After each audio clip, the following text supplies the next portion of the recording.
everyone, I'm the State of Soul, and today we are going to be playing Stellaris as a shady cabal of ultra-wealthy elite, hellbent on destabilizing the galaxy and making record profits while doing so. Today, our goal is actually quite simple. Our win condition will be making every empire in the galaxy pathetic compared to us by the year 2450, and with a secondary goal of having the most victory points, aka winning the game of Stellaris. And to do that, we are going to use every shady backhanded tactic in the book, including, but not limited to, of course, proxy wars, going to be our main flavor of destabilization, but we're also going to use good old military strength from our mercenaries in order to do so, as we do have the naval contractor civic. But before I go fully into my civics, I want to introduce you to the military industrial complex that is going to be our protagonist this game, Aerial Corporate Holdings. Well, let me just tell you, Aerial Corporate Holdings is an aerospace company, or at least it used to be. An aerospace company that was founded on a world where the main creatures could not only fly naturally, but also spent the majority of their time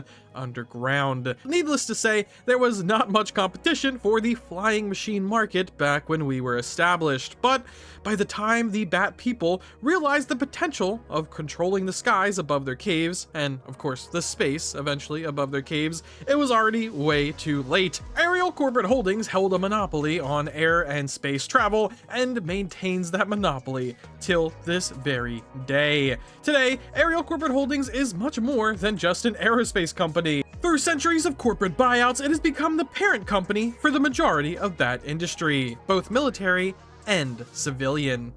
Now, with the backstory of our supranational conglomerate established, let me get into the mechanics of this run. First and foremost, we have Influential Cartel, which does a lot of things. This is going to be the driving force behind our empire and the villains that we are going to become. It basically allows us to have these weird factions that want us to do shady things. It allows us to start with the ability to conduct proxy wars in the early game, and it also gives us a head start in our first contacts, as well as our infiltration into those first contacts. Then, for our military component of our aerospace company, we have naval contractors as our second civic, allowing us to get plus 15% naval capacity, which is very, very nice, as well as plus 2 enclave capacity, which is very, very powerful indeed. It basically allows us to have 2 giant fleets ready and able to come defend us, but when we're not being invaded, when we're not attacking other people,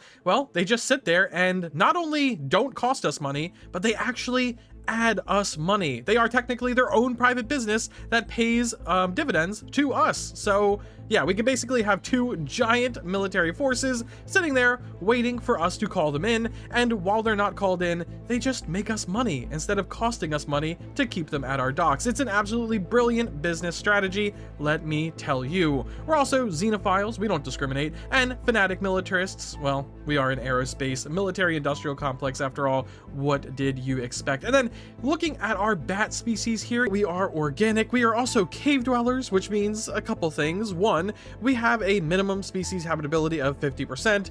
Basically, it doesn't matter what world we're on, as long as it has an underground, which all worlds do, we'll have at least some habitability on that world, as it doesn't matter too much what's on the surface above, as well as we get some extra efficiency from mining jobs because, well, we live underground. We need to mine out underground just to build our houses, just to do whatever it is that we're doing. We can also fly to the top of the cave and mine down the minerals. We're just very, very good at mining over decades and decades of living in caves. We also have a slight hit to our biological pop growth speed, which is significant. It is a little bit tough, especially in the early game, but we'll just have to survive through that anyway. We also have flight. We are flighted creatures. We take less damage when we're doing our army stuff, and our effective commander skill is +1, which is very, very nice. And finally, we are charismatic. Let's just say we are good at influencing other people. It just comes naturally to us. We're good talkers, us bat people. Finally, we're solitary. We don't like being social too often, even though we're good at it.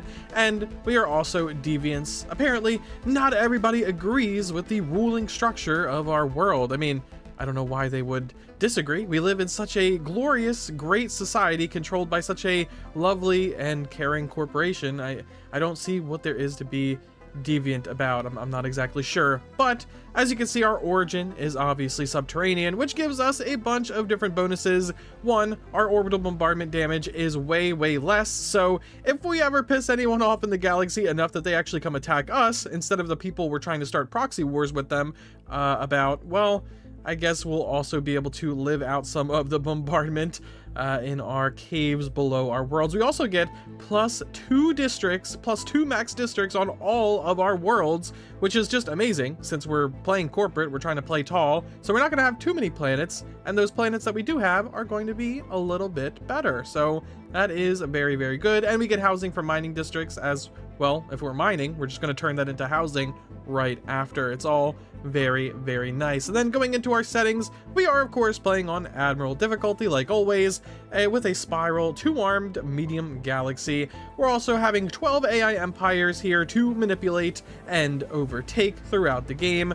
Hopefully, anyway, that is the plan. And for our more advanced settings, we have a random 5x crisis strength crisis showing up in the late game, and I am confident it will show up in this game as we are playing to the late year of 2450. So I assume the crisis will rear its ugly head at the designated 5x strength marker. Also, there's a whole bunch of other settings. I will slowly scroll down and you can pause and take a look at them, or you can make better use of your time and just hit the like button on that video, letting the YouTube algorithm know that this video should be shown to everyone and anyone, and it's awesome and that you love it, and comment that you love it to show the okay, I'll start the game. And here we are in our home system of Stranger, ready to expand our corporate dominion well into the deep depths of the galaxy. While other beings on Green Hell would spend their nights out in the wilds, our ancestors soon learned the wisdom of underground dwellings, sheltered from the harsh light and climates. Yes, our ancestors were very comfortable being comfortable, avoiding the green hell that is the tropical forests above, hiding away, short-sighted, in the caves below. Of course, the genius visionaries that started Aerial Corporate Holdings, they knew that the skies above were a gold mine just waiting to be stripped. And of course, stripped it we have. We have a complete monopoly over the air and space above our world. And something our ancestors could have never grasped is how valuable being in control of space is. And being in control of space is exactly what the shady people at the top of our corporate ladder are trying to do. And that is what we are trying to do with this video. Speaking of space, let's take a look around. Oh yeah, we're in a nebula, I guess? I guess we're in a nebula, the Nock Expanse, so we can't see our neighbors without actually going there. I guess I'll send our ships off to explore. The only other thing we have to explore is our homeworld.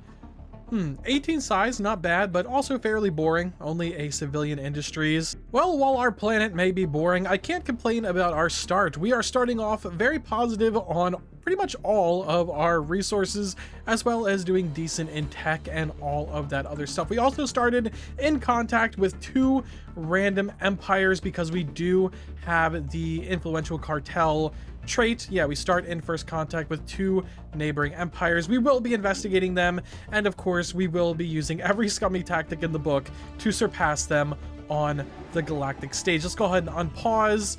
We will embrace the bonds of new life. Of course, we are xenophiles on the surface anyway, and we will explore our surrounding systems, see if we can actually find some worlds, and we have. Okay, a 13 size volcanic world that's basically useless to us, but an 18 size tropical world, very nice indeed. Okay, you go survey that immediately, and you, after you explore those 2 systems, go over to here and explore this. There we go. Thank you very much. Looks like we ran into some hostile competition here.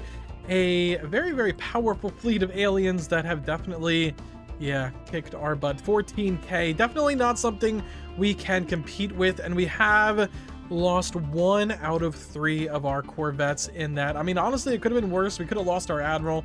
We could have lost all of our corvettes. So yeah, either way though, the investors are not going to be happy to hear that we have lost 1/3 of our fleet overnight. They will be happy to hear that we have another alien empire to investigate and hopefully manipulate to our favor, but yeah, very powerful hostile forces in this galaxy. We're definitely going to have to rethink our corporate strategy for exploring with our military fleet. While our recent losses have definitely stung, we have some good news to restore investor confidence. First and foremost, our Corvette that we lost is well underway of being reconstructed. As you can see, it is only 7, 5, 4, 3 days away from leaving port, and here it is. Our fleet is back at its former glory. A beautiful thing indeed, a beautiful thing. And even more excitingly for our corporate investors, we have our very first colony ship making the hyperspace travel, the hyperspace jump on over to our neighboring system, ready to start a colony wholly owned and operated by the Aerial Corporate Holdings. Oh, it is going to be wonderful and very, very profitable. I'm telling you right now, ladies and gentlemen, buy the dip. This stock is only going to the moon and to this new planet, which is aptly named Ariel. Ariel, our newest world, is a veritable goldmine of natural resources, with generator districts being at 10, mining districts being at 20, and agriculture districts being at 6 if we do in fact need the food. All on an 18-size planet, a very, very nice size for a mega corporation that needs to keep its planet count very, very low. This core planet is going to play a pivotal role in our future, expanding our military industrial complex and thus our, well, control over the galaxy. And speaking of control, oh, wait, what? Process completed. Oh, okay. I thought one of the, you know, investigations into our friends over here was completed, but no, we still have to do some investigating. Finding out who our frenemies are is very, very important. We need people to manipulate, and even more importantly, we need people to sell our products to. So hopefully our investigations are not too far away. Oh, well, we've contacted these guys. They don't seem to be too civilized. Yeah, soft if that weighs upon. Okay, are you interested in any kind of corporate? No, they can give us a leader. We might think about that, but otherwise doesn't look like they want to do much trading with us. Here we are, we have established contact with our alien neighbors, the Draconic Kingdom of Fate and Destiny. Let's go ahead and bring this on screen. I speak on behalf of the Draconic Kingdom of Fate and Destiny, and I have been authorized to bring you greetings. As long as you stay out of our internal affairs and treat our great leader, Dragon King Azov the Lucky, with reverence, I see no reason our diplomatic relations would sour. Okay, well, yeah, we wish him for nothing but to be friends, of course. There is some hidden agendas to what we do in fact wish, but of course, on the surface, we just plan to be friends. Suspicious? Why are you guys suspicious? We're only trying to be friends with you and do a little spying. Ah, Aerial Corporate Holdings, let me guess, you have a special offer just for us. Ah, you know me too well. Of course we have a special offer. A special offer of strange contacts. There are those among us who operate behind the curtain of diplomacy. Now we suspect their reach is not limited to our homeworld. Despite only recently venturing into the stars, we have entered communications with other life forms with remarkable ease. This seems like more than a coincidence. Are there some people in the Draconic Kingdom who have connections somehow with the shady people behind our company? I guess we'll figure that out. We suspect that these interstellar relationships originate behind closed doors of several secret factions that have deeply embedded themselves within our society. Perhaps once we know more about these beings, those within our shadows will reveal themselves. Are they with us or against us? Well, the betterment of the company only benefits them if they're at the head of it, so I'm sure it's nothing to worry about. I'm not worried. Are you worried? I'm not worried. I'm happy. We found a 20-size tropical world, and I'm very, very eager to go and colonize it as soon as possible. Looks like we have a couple important developments going on in our empire right now. First and foremost, we found the Mictorian interface, a machine intelligence that, yeah, okay, it was this empire that was over here. We will be friends with them. That is completely fine. But even more importantly, I assume, is the secret societies of our empire are emerging. Our suspicions have been justified. The Phaeton and Mictorian civilizations have confirmed they have been contacted through unofficial channels before more formal communications began. These factions now emerge from our own shadows and acknowledge their existence, known as the Curtain, the Masquerade, and the Grand Dance. These once secret organizations are now openly requesting formal dialogue with us. What they want and how they know what they know may never truly be understood by us. It may be in our best interest to operate within their demands. So the dance begins. Secret factions will soon emerge. The Curtain, the Masquerade, and the Grand Dance. Wow. Okay, it seems like these factions are finally, just operating openly within our corporate structure. It looks like they will vie for power and vie for influence within our, I don't know, corporate holdings kind of system here. I guess we'll just see what they want in a month or two. I don't know. Let's just go ahead. Oh, there we go. We have the Curtain here. Looks like the Curtain is reading the room. Have 60 or more intel with another empire. Behind the Curtain, successfully completed an operation. Ears to the wall, have 5 or more systems owned by other empires within our sensor range. Smoke and mirrors, own 1 or more systems inside a nebula. Oh, well, that's lucky. Keys to the lock, possess 3 or more code breaking. In plain sight, own a deep space black site. Ruler, empire ethic. What is their ethic? Oh, militarist. Okay, cool. And then representation on the council. So we have the Curtain here. What is the game's description? The Curtain opens and closes as necessary, allowing the people to see only what needs to be seen. Inbound message traffic. Okay. I don't see any other factions at the moment. Seems like the Curtain is, currently the only ones in charge. 62 pops out of our many pops in our empire. Looks like it's a very secretive society. And of course, yeah, we'll set up an embassy. You guys aren't the best trading partners, that is for sure, but you could be an easy target for manipulation. You never know. Well, actually, we kind of do know. They are going to be challenging. Yeah, these guys are not really that important, honestly. Maybe we can just manipulate them the old-fashioned way by being their friends. They are cordial with us for some reason. The other factions have reared their ugly head. The Masquerade only wants rulers to be of their ethic and to be represented on the council. They're all militarist, apparently, which is good. These guys don't seem to have any requests of us.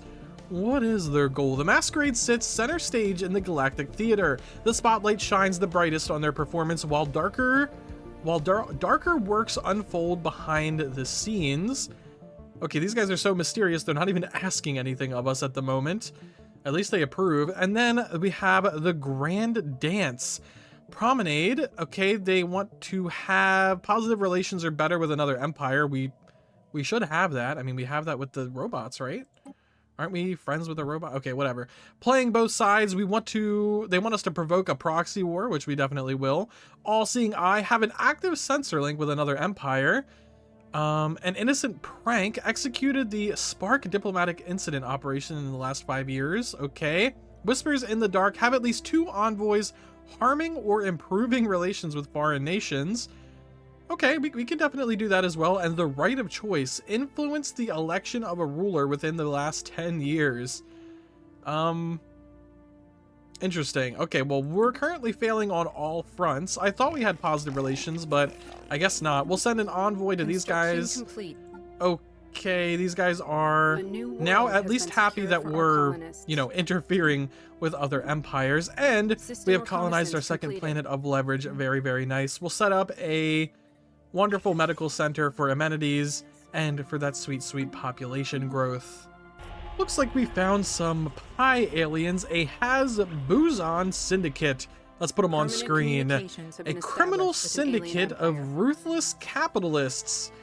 Man, you guys are a little on the nose with your, let's just say, corporate strategy there. I think it's probably better to be a little more, how do I put this, secretive about your goals, you know, but these guys are just open about being criminals. Mama Knife Tongue Nani is their leader, and they don't care if anyone knows that they plan on, well, basically just going in their land, whether they care or not. Okay, well, an aggressive business strategy, which I can in fact respect. Let's go ahead and make friends with them for now, if we can, spy on them later, and eventually start a proxy war. This is a cool screen to look at. I don't think we can start a proxy war as of yet, but yeah, I can't wait to start our first proxy war. We definitely will in the future, but as of right now, they wouldn't even destroy each other all that much because they don't have much of a military. And we have a CEO position being opened here. Not really sure I care who's going to be our CEO, so let's go ahead and... I think we've re-elected our current president. Okay, that's good. That is good. Reactor accident. Okay, what do you guys actually want?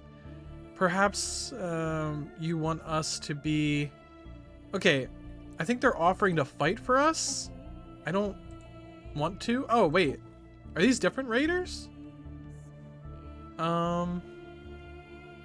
aren't the same raiders, are they? Maybe. I don't know. Oh, no, different raiders. Oh, they're all right here. No, I don't really need anyone raided, thank you. A crime wave? Oh, no. Did the criminal syndicate get a hold of us? Oh, it did. Wait, what? Wait. Anomaly found. I thought you couldn't set up corporate buildings on a corporate empire. Oh, no, this is not going to do... Oh. Never mind, sir. This is completely fine. Mr. Overwhelming, sir. Okay, we need to build up our military yesterday, sounds like.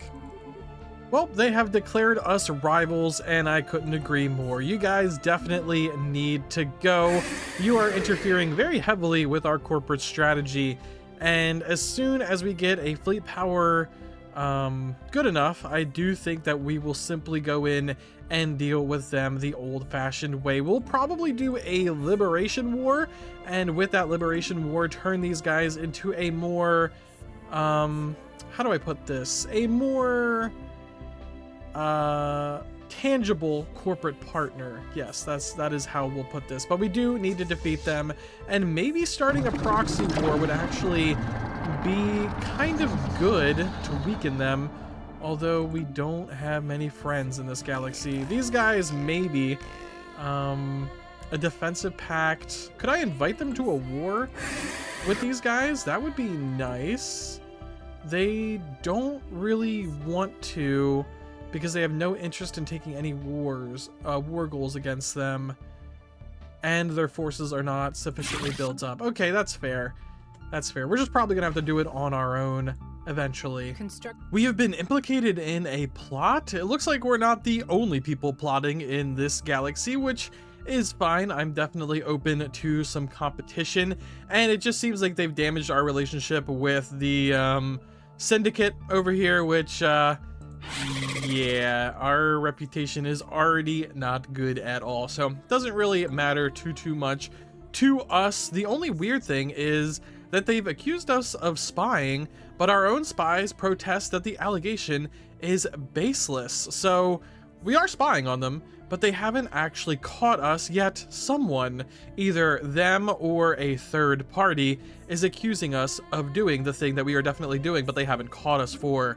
It's all very political, but hopefully we don't have to worry about any of this in the near future, because we will in fact take these guys out. I don't think there's any other empire that I would have been gung-ho to take out, but I mean, a criminal syndicate that's expanding on our worlds. We did kick them out of our home world, but a criminal syndicate not only expanding on our worlds, but also expanding on our potential customer base's worlds.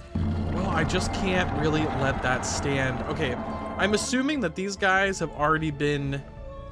No, they haven't been infected by them, unless I just don't have enough, you know, intel on them to see it. They don't like us for some reason. I wish they would. You know what? I'm sure a little bit of bribery would go a long way. What if we gave them like 1,000? Okay, maybe we don't even need to give them 1,000. What if we just gave them like 800 energy credits? Would they like us then? Yeah, they would like us then. Okay, let's go ahead and establish an embassy. Ooh, they're cordial with us now. A little bribery goes a long, long way. We can even form a non-aggression pact with them, which, yeah, I have no reason to go to war with these guys. They seem to be definitely on our side for now. I don't really plan on going to war with too many empires in general. I am going to try my best to make sure that they destroy themselves, or we destroy them through covert means, aka proxy wars and the like. Oh, I can start a proxy war between them? Hey, they can just do it? Wow. That's actually epic. I don't really think that's worth doing at the moment because they're not close enough to actually go to war. Maybe if I had some more intel. These guys, they did want me, one of these guys did want me to have a agreement with these guys for an active sensor link. So I will also bribe these guys for that active sensor link. You know, let's just get them in a committal relationship with us for 30 years. That's good. 500 energy credits, definitely worth that. Tracking space. Yep, gotta love bribery. Gotta love greasing the diplomatic wheels a little bit.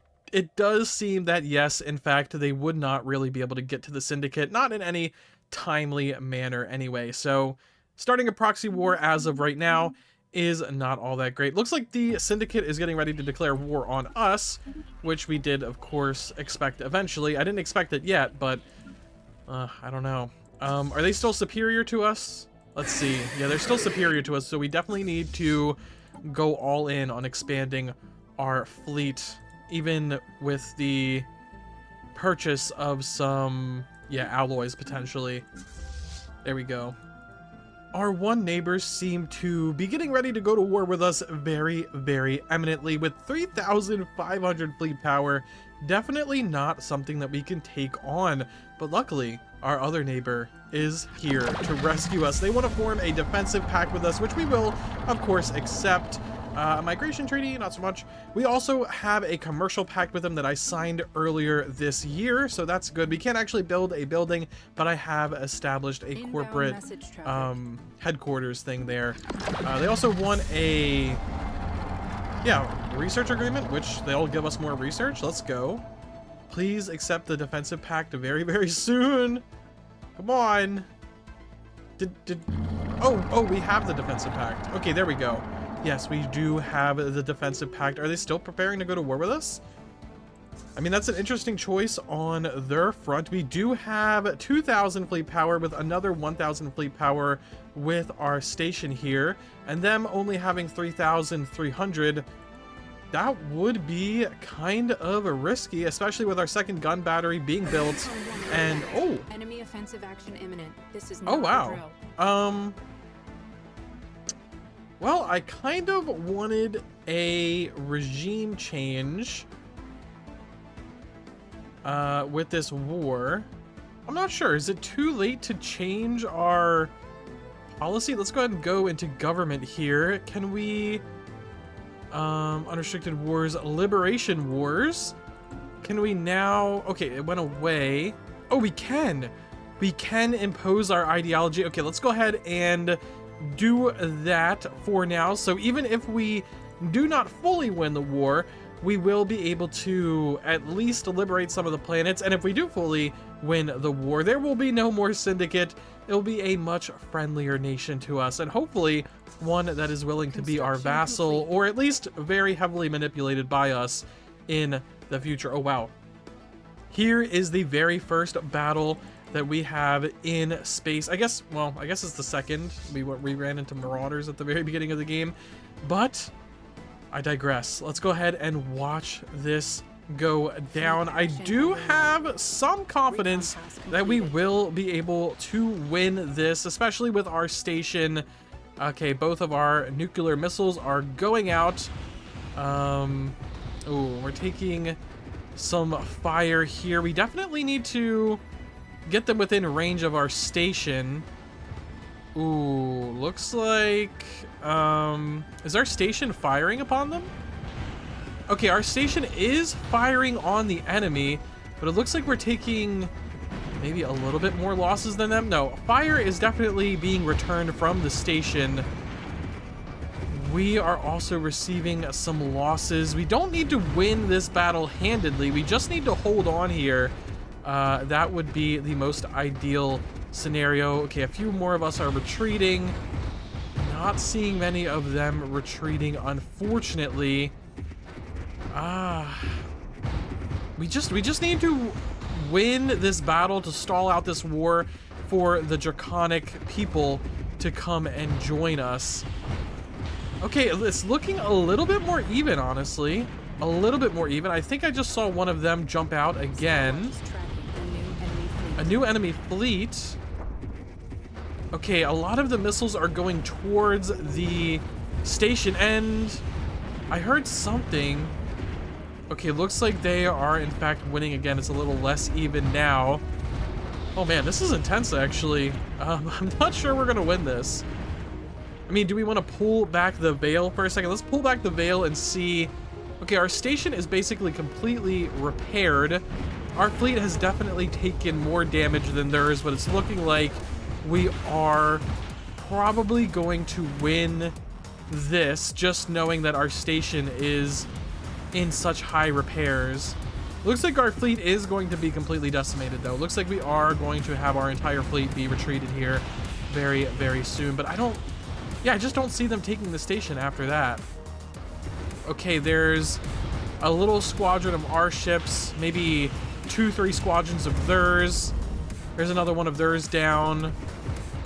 Okay, hopefully they're taking, okay, there's one of ours down. Hopefully they're taking more losses and less retreats than we are. I do have on our station the thing that makes it harder for them to actually disengage combat, which is a questionable decision, but I definitely do want to cripple their military if at all possible. Looks like we're hunting down the last of their ships here, and we have in fact won. Wow, with the graveyard still piling up here. Let's take a look at the results of the battle. We lost 8 ships, they lost 6 ships. Okay, well, we have won the battle, definitely not the war, but we have bought our allies some time to actually get on over here and follow our fleets. Do we have following our fleet on? Take point, currently set to discourage allied fleets from following. Let's go ahead and encourage them. Yes, let's go ahead and encourage them to follow our fleets over here. Our admiral has leveled up. Oh wait, no, this is our scientist. Okay, wait, is there actually more? Huh, okay, well, let's go ahead and heal and take out the straggler. Fleet action There we go. underway. Awesome. We just gotta hold this down until we build up our military and our allies arrive, and we are set to win. We have just sold off a probably majority of our stored up resources, getting ready for another round of investing into our military. We're only 200 trade away, so I think it's time to sell another 500 energy from our reserves. And yes, we are finally able to afford another 1,250 alloys, which will definitely reinforce our fleet basically to the max. Hopefully we'll be able to use that to also not only just rebuild our fleet, but also surpass the enemy fleet and push in to their territory, especially with the help of our allies. Let's go ahead and get a new coil gun for our military investment research, and something we should have done probably a while ago, but we're going to do now is create some assault armies to support our forces moving in. But I do have some high hopes for this war. I do think we'll be able to at least convert some of their territory, if not all of it, at this point. Okay, I may have overestimated the military strength of our allies, because it seems like they have no military at all, to be honest. 4 corvettes, basically nothing, and I'm not seeing them anywhere else, so I don't know if they just crashed all of their fleets into the raiders or what here, but they basically have no practical military at all. So yeah, looks like we're gonna have to be carrying this, where I have no idea what Mr. Fate and Destiny is doing over here. Did he flip a coin and decide not to build a military based on that coin flip? I have no idea, but we are on our own, and we are about to, oh no, we are about to be in another battle Already? This is not good. I'm genuinely not sure if we can win this one. Action underway. How are they at 3.7k? That is insane. Wow, I don't know if we're gonna win, genuinely. Are we not gonna win? We might not. No, we're not gonna win. Wow, this is going absolutely horribly. What do these guys even want out of this war? What was their war goal again? I forgot. Border war. Is forced to adopt the ethos of... Okay, so what happens if we surrender? We're humiliated? I guess we would be. Man. I guess we're gonna need the great gain here. I didn't think this would go as poorly. But it has. Spaceport reports enemy contact. Spaceport lost to you enemy action. should probably get out of the way. You enter this. When are these guys coming back? 100 days? Not good at all, ladies and gentlemen. Not good at all. You need to also get out of the way here. Looks like they're coming through. Damn, what to do? 3,400? No idea why they're even attacking us. Wait, do they have 2 fleets? Is that better be the same fleet there? Okay, they're equivalent compared to us. What? I'm so confused. Enemy contact. Spaceport lost. I'm confused and humiliated. All right, we are trading the rest of our resource stockpile on over to the Mictorian interface for a hefty supply of alloys. I have no idea how they even have that many, to be honest, but we're going to go ahead and build Corvettes with that. Looks like these guys have some reinforcements coming in as well. Oh, and our enemies have taken leverage? How have they gone and done that? We are an underground... We are undergrounders. I don't feel like they should be able to do that, considering we're undergrounders. Let's go ahead and get our head of research off that ship. Yeah, this is not good at all. The only good thing about this is that we just received a hefty shipment of alloys. Otherwise, this would be looking insanely grim. Okay, let's go ahead and build that as well. We just definitely need to build up more ships. Recon pass. Yes, we have an idle leader. I'm aware. What can we do about all this? This is insane. Okay, they're here. Are they gonna push in foolishly? They are. Well, we're finally gonna catch a break, I guess. Let's go ahead and move our ships back. Construction complete. So that the initial wave of missiles go into the station. Wonderful. Okay. And we have completely defeated their very idiotic fleet. I have no idea why they just charged in like that, but hell, I'll take it. Oh my gosh. Okay, well, let's take back our space now. Enemy station. And yeah, 122 armies. How unfortunate is that? Science division reports they're setting up occupation legions. We hate to see it. Well, as long as we take back the station, they don't technically own the system. Man. I'm not sure if I should go for a white piece here or try to push our advantage. Worst possible timing here. We have galactic parasites, which we are definitely going to have to take care of before we push into enemy territory. Luckily, we also got an upgrade for our ships, which, yeah, that is definitely what we should be doing. Let's go ahead and move in, take care of these parasites. Man, so unfortunate. So unfortunate that we have to take care of parasites while these guys are demolishing us. Okay, they sent in an 800 fleet. Man, I wish I was there to take advantage of their foolhardiness. Okay, let's go ahead and reinforce. Did we lose any ships in that? Oh my god, we lost 8 ships with that? That is so terrible, man. Oh my god. Okay. Terrible, terrible timing from the void worms. Reports Okay, we enemy do contact. have some good news though. These idiots have pushed up, and our other idiots, the other idiots that are our allies, have actually pushed in, which we love to see. Let's go ahead and take back these Science stations while we Division can, reports push new our breakthrough. advantage, of course, while we can, and hopefully maintain control of this war. Maybe even pushing them all the way back and yeah, Engaging actually enemy switching over their station. government, which would be very, very nice. We found some automatic automata.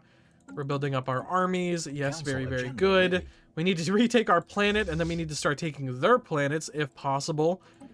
Okay, we got a display of power, infinite opportunities. How long until we...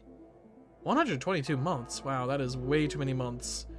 I was hoping that we could get War Games completed and Supremacy completed so that we could get some combat buffs, but it's Skywatch not has really sighted looking a like that spaceborne is going to life form. happen. I'm just happy that Enemy our station. idiot allies have rebuilt some semblance of a fleet and have actually joined us in the fight. That does make me happy, at least. We should be able to easily take this station, hopefully overwhelm it before we lose too many ships. Nope, we didn't lose any ships. Wonderful. This guy is a commissioner. He's not leading any fleet. Wonderful. Okay, I think it's safe to sit here for a bit and then reinforce our fleet, chill, heal, Permanent and then communication push has in been once our established army with is the ready. Empire. Holy hell, these crazy idiots have 6.4k and they're coming right in to try to mess our day up. Oh no. Why are you fleeing now? Oh my god, our allies are fleeing right at the moment that we need them the most. Okay, our allies are back. Okay, well, you need to get away. Spaceport Let's reports have the enemy initial contact. volley go into our station. There we go. Now let's engage with the enemy. This is more of an even battle than any of us really wanted or Spaceport lost to anticipated. enemy action. Oh wow, we lost the Taking spaceport. evasive action. Are we even... Oh my god. This is terrible. Are we losing this? That's insane.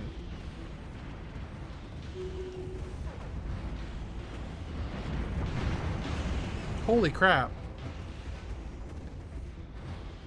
This is such a costly war for both of us. Why did they do this? Why have they done this? Why have they done this? You know what? I'm just gonna settle a status quo with them. I am done. And there's a freaking void worm in our Inbound home message system. traffic. Okay. It's over. I'm done playing Recon war pass with you. completed. I don't want to be humiliated. Construction You complete. don't want to be converted.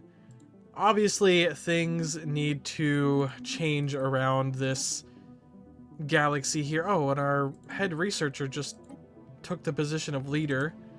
That's not exactly what we wanted to happen, but okay. Oh man, what a painful, painful war for just no reason. Absolutely no reason at all. We have engaged in that war. Unfortunate. Really, really unfortunate. No, we don't need to rebuild the gun battery. What we need to do is rebuild our economy after all of this pointless fighting. I mean, how much of our reserves, how much of our alloys were just poured into a meaningless fight? I hope these guys are happy with themselves. I definitely am not going to forgive this. A galactic community has just formed. I guess we'll go ahead and join it. I have no idea how they formed it without us, but I guess it is what it is. Inbound message I traffic. also definitely want to hire a new admiral from these guys. Hopefully it is a good admiral. Our admiral just died, so I guess we can put our our naval procurement officer as our minister of defense, as they are very good at their job, and we can hire this guy on as our admiral to actually command our fleet, which I do think is a very, very good thing to do. Yes, that bumps us all the way up to 5.5k. I'm delighted to meet you, I guess. Let's do an embassy. Let's do an embassy. Let's do an embassy. There we go. Somebody wants to declare us rivals. That is completely fine. we will declare rivalry against you. We have our own things to worry about, our own immediate political situation. We have plenty of economic and military woes. We don't really need to look at the rest of the galaxy right now. Okay, these guys want wait, Mictoran. How do these guys have two strong empires right next to each other? That is interesting. Yeah, superior in tech, superior in economy as well. Not sure how they're doing it with 3 planets, honestly, but good for them. Their military is equivalent, but with superior tech and superior economy, I'm sure that won't last long. I'm glad they're our friends. I'm very glad.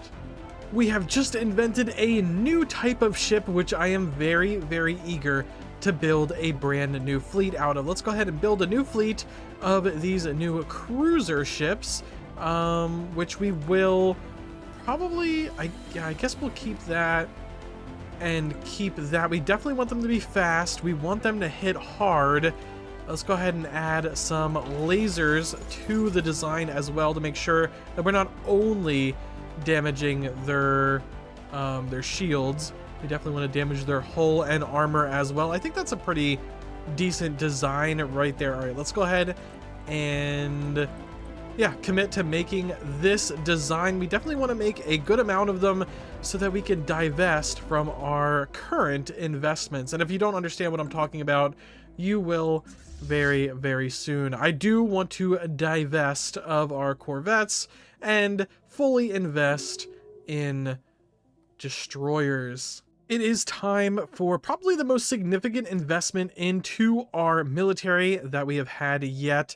We are going to buy 2,500 alloys and completely dump them into our new destroyer fleet. As you can see, that is going to be around 20 destroyers. And you might be asking yourself, that is going to put us way above our naval capacity, and it in fact is. So let's go ahead and fire this guy. Well, not fire him, sorry. Reset him to a different guy. This guy's spiritualist, sure. I don't know how we have so many spiritualists in our empire, but we can have a spiritualist energy mogul in charge of this fleet. And here we go. This is what I was talking about, divesting. We are going to take this fleet. We are going to convert it into a mercenary enclave. Oh, we don't have the energy or alloy stockpile to do so. Okay, so we have the 2,000 energy credits necessary, and I think it is now time to invest our entire stockpile of trade on over to our allies, the Mictorans, who seem to have basically an unlimited supply of alloys for some reason that they're totally willing to sell, even if they are at war. Oh, wait, did they just lose their war?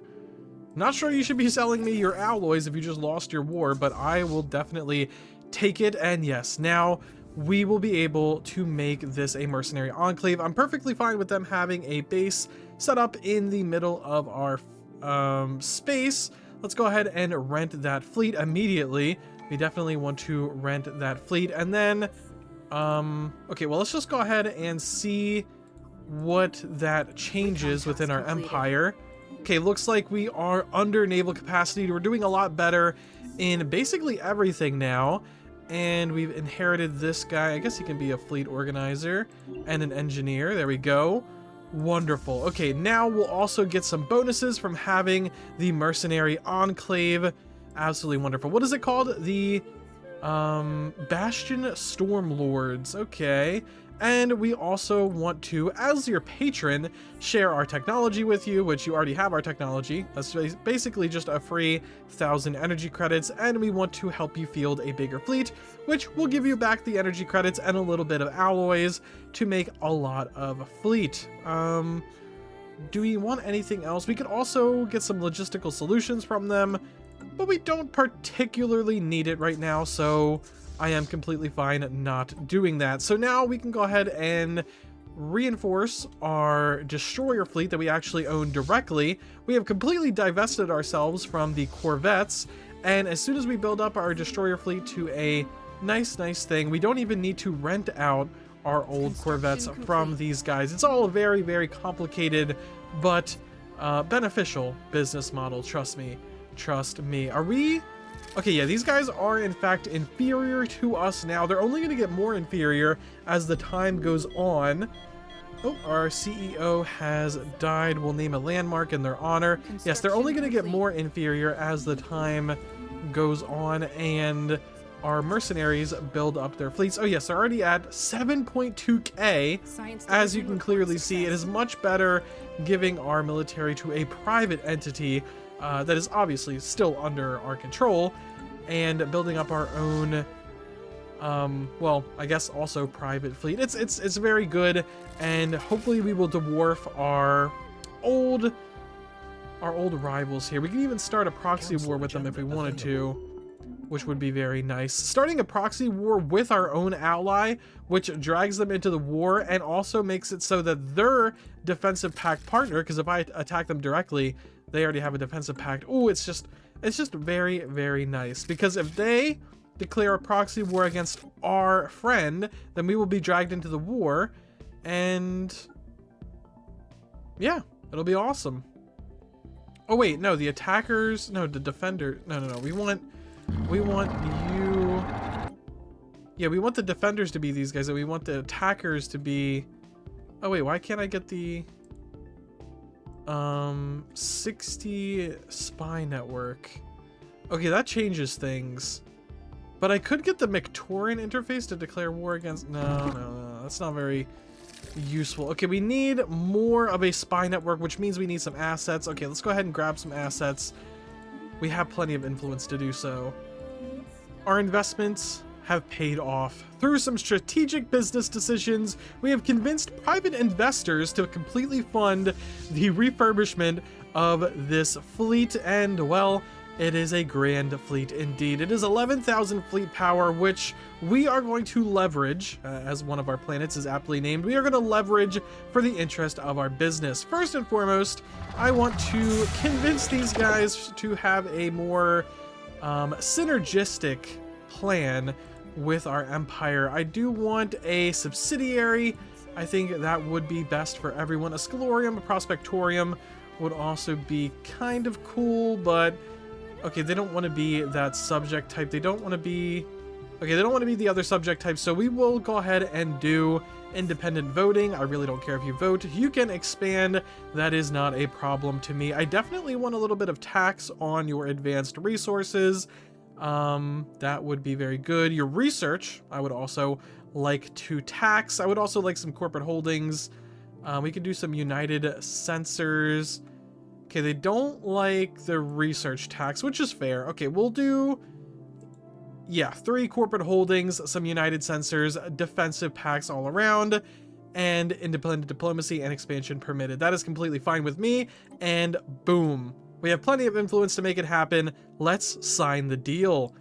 There we go. Very well. If you agree to defend us from the horrors of the galaxy, we will be your subject. Wonderful, wonderful, wonderful. Okay, so these guys are disloyal, but that is changing, so that is a very, very good. And the next thing that we are going to leverage our gigantic fleet against is, of course, well, let's see, I guess we could do this. None of these options are very good, so I guess we'll do the clear blockers thing. Anyway, let's go ahead and leverage our military against these defenseless, basically pathetic Hasban Syndicate. So let's go ahead and...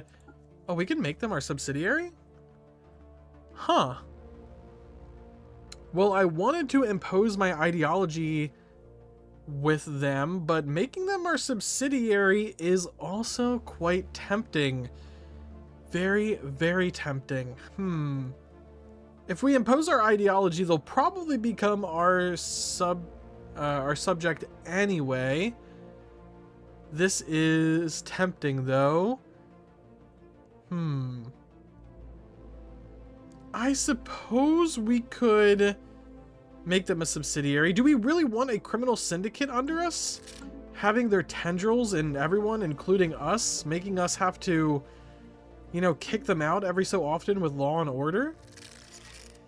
I don't know. It could contribute to the galactic chaos that we are looking to sow, but at the same time, it could disrupt our business plans.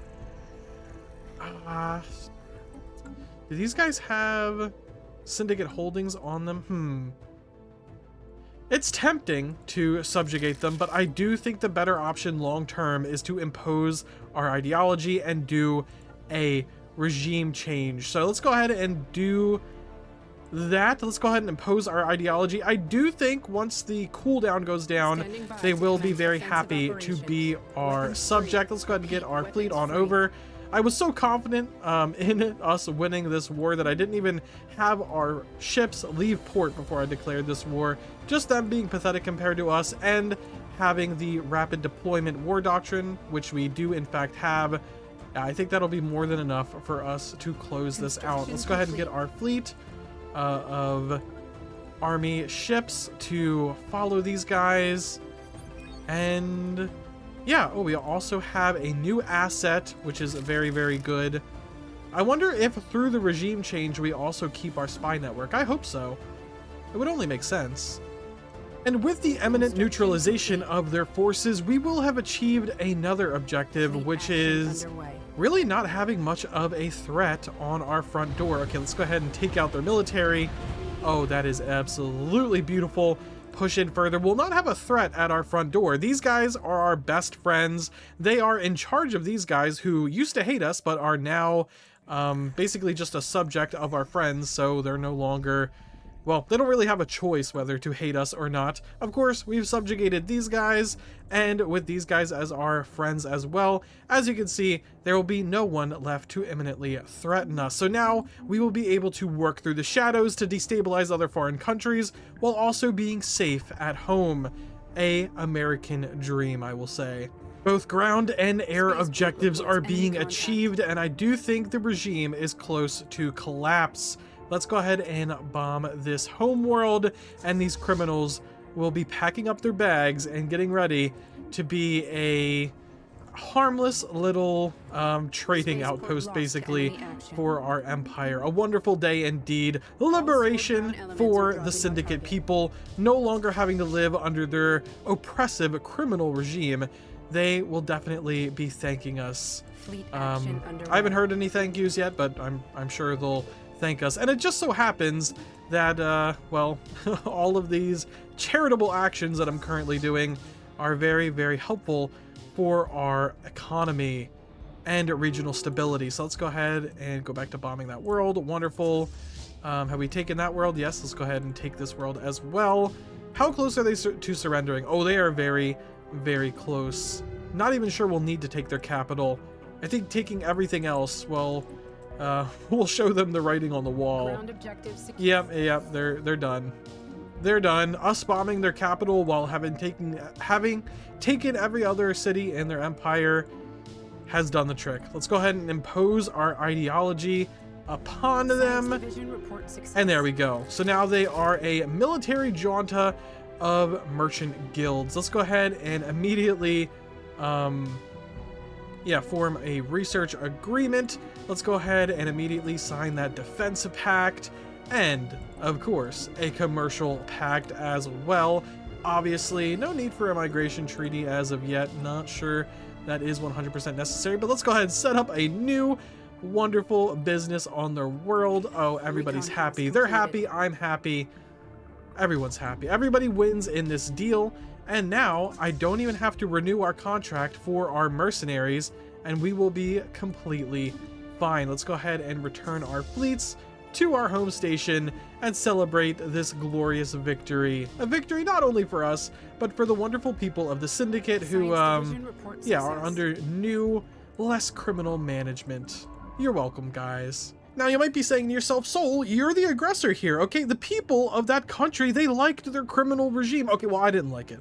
Okay, I didn't like it, so it needed to change. And I had the bigger military, so I changed it. Okay, I needed to change it because it was destabilizing things in our country. Okay, they were causing crime in our country. And not only that, you know, that we could forgive. Okay, trying to send in criminals and destabilize our country, trying to send in criminals and destabilize our allies, that I could honestly forgive. You know, I have a heart big enough to forgive that. But what I don't have a heart big enough to forgive is restricting our ability to do business in the region. Not only not allowing us to do business inside of their borders, which is a horrible enough sin, but not allowing us to do business in the borders of our own allies by setting up these corporate bases that make it so that we can't set up corporate bases. That is their real sin, okay? That is their real sin. They also declared war on us once. Again, that's totally forgivable. But not allowing us to do business in the region, it just can't fly. We had to do the regime change. We had no choice,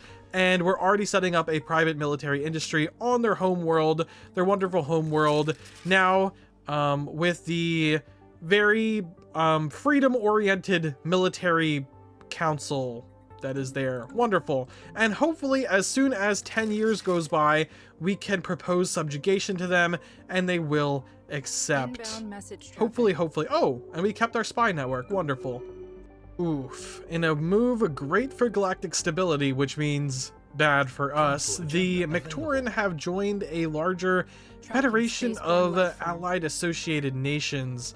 Obviously not something that we want to happen, and we're definitely gonna have to try to get some proxy wars going on here. I guess we can't do any proxy wars with these guys that we actually want to do.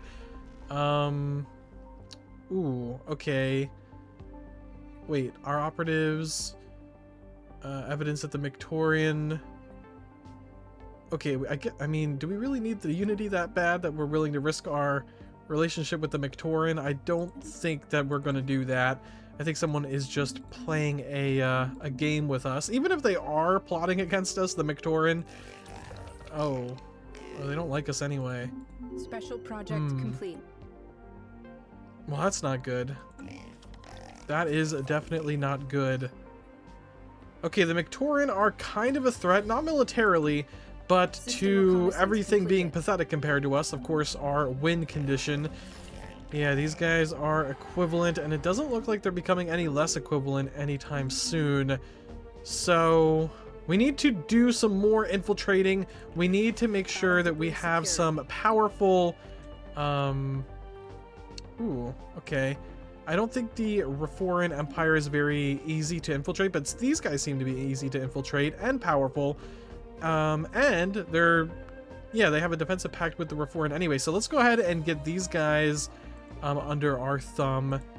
We just need to start some proxy wars. That is what we need to do. That is our primary objective. Now that we have taken out our secondary objective, did these guys? Okay, they took care of the crystals in that thing. We can now let them go.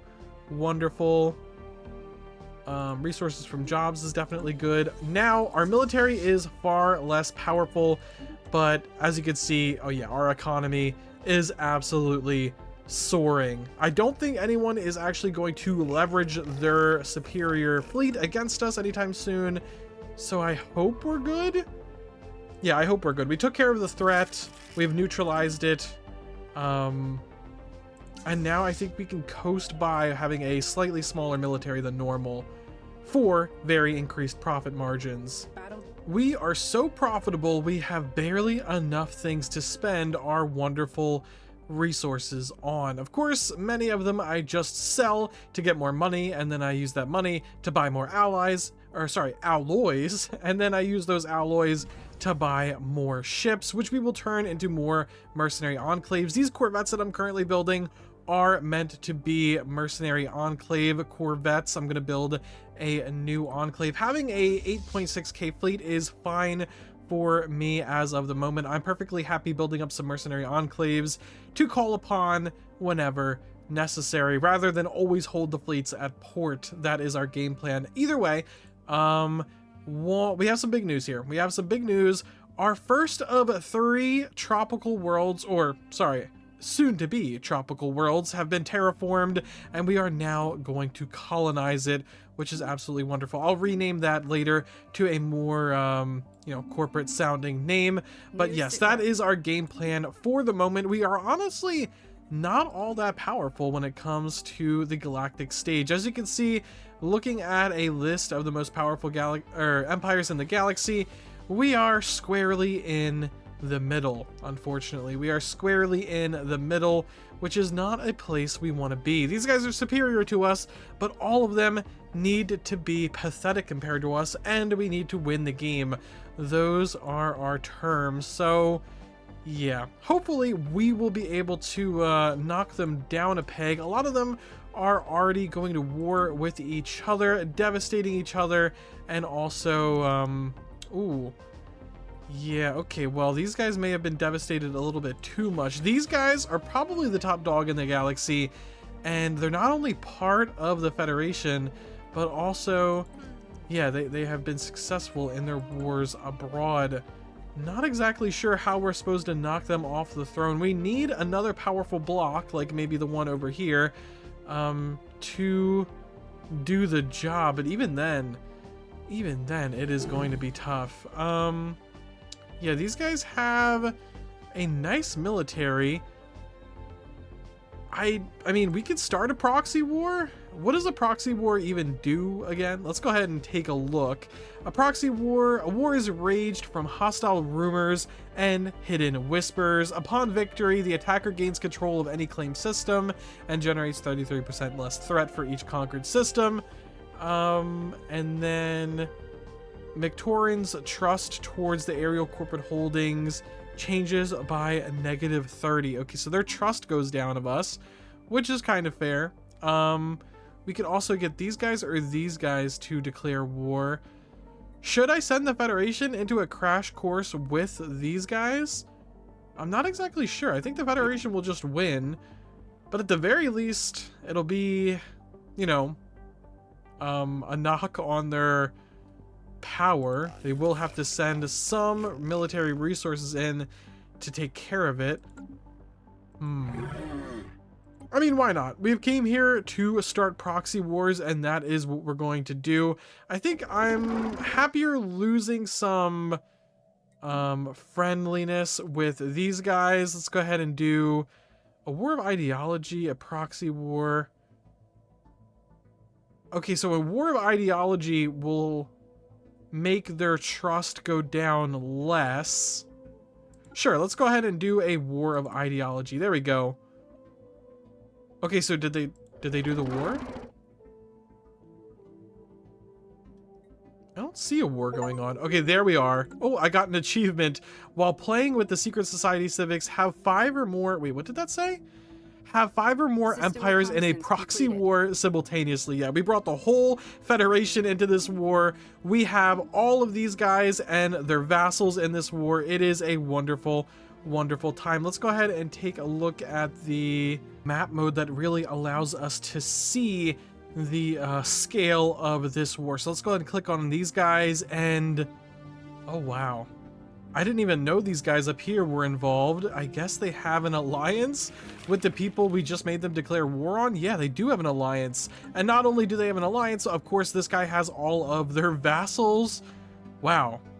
Wow, wow, wow. This is a galactic war that we have started. I knew it would be between this Federation, this guy, and all of their, you know, vassal allies, but I didn't know it would also bring in one of the premier military forces in the galaxy, an overwhelming military force to come fight the Federation. All of these guys are fighting in an ideological war, which is just absolutely beautiful. The cherry on the cake is that these guys, when they resolve their war goals, will be breaking up the nation states of the defeated empires. Either that or switching over their governments if they do take them over entirely. But I doubt this war is going to be decisive. I really do think they will come to some status quo peace. And once they do come to a status quo peace, hopefully a lot of different smaller nation states will be formed out of the wreckage. Smaller, pathetic nation states that we can easily influence, but even better than easily influence,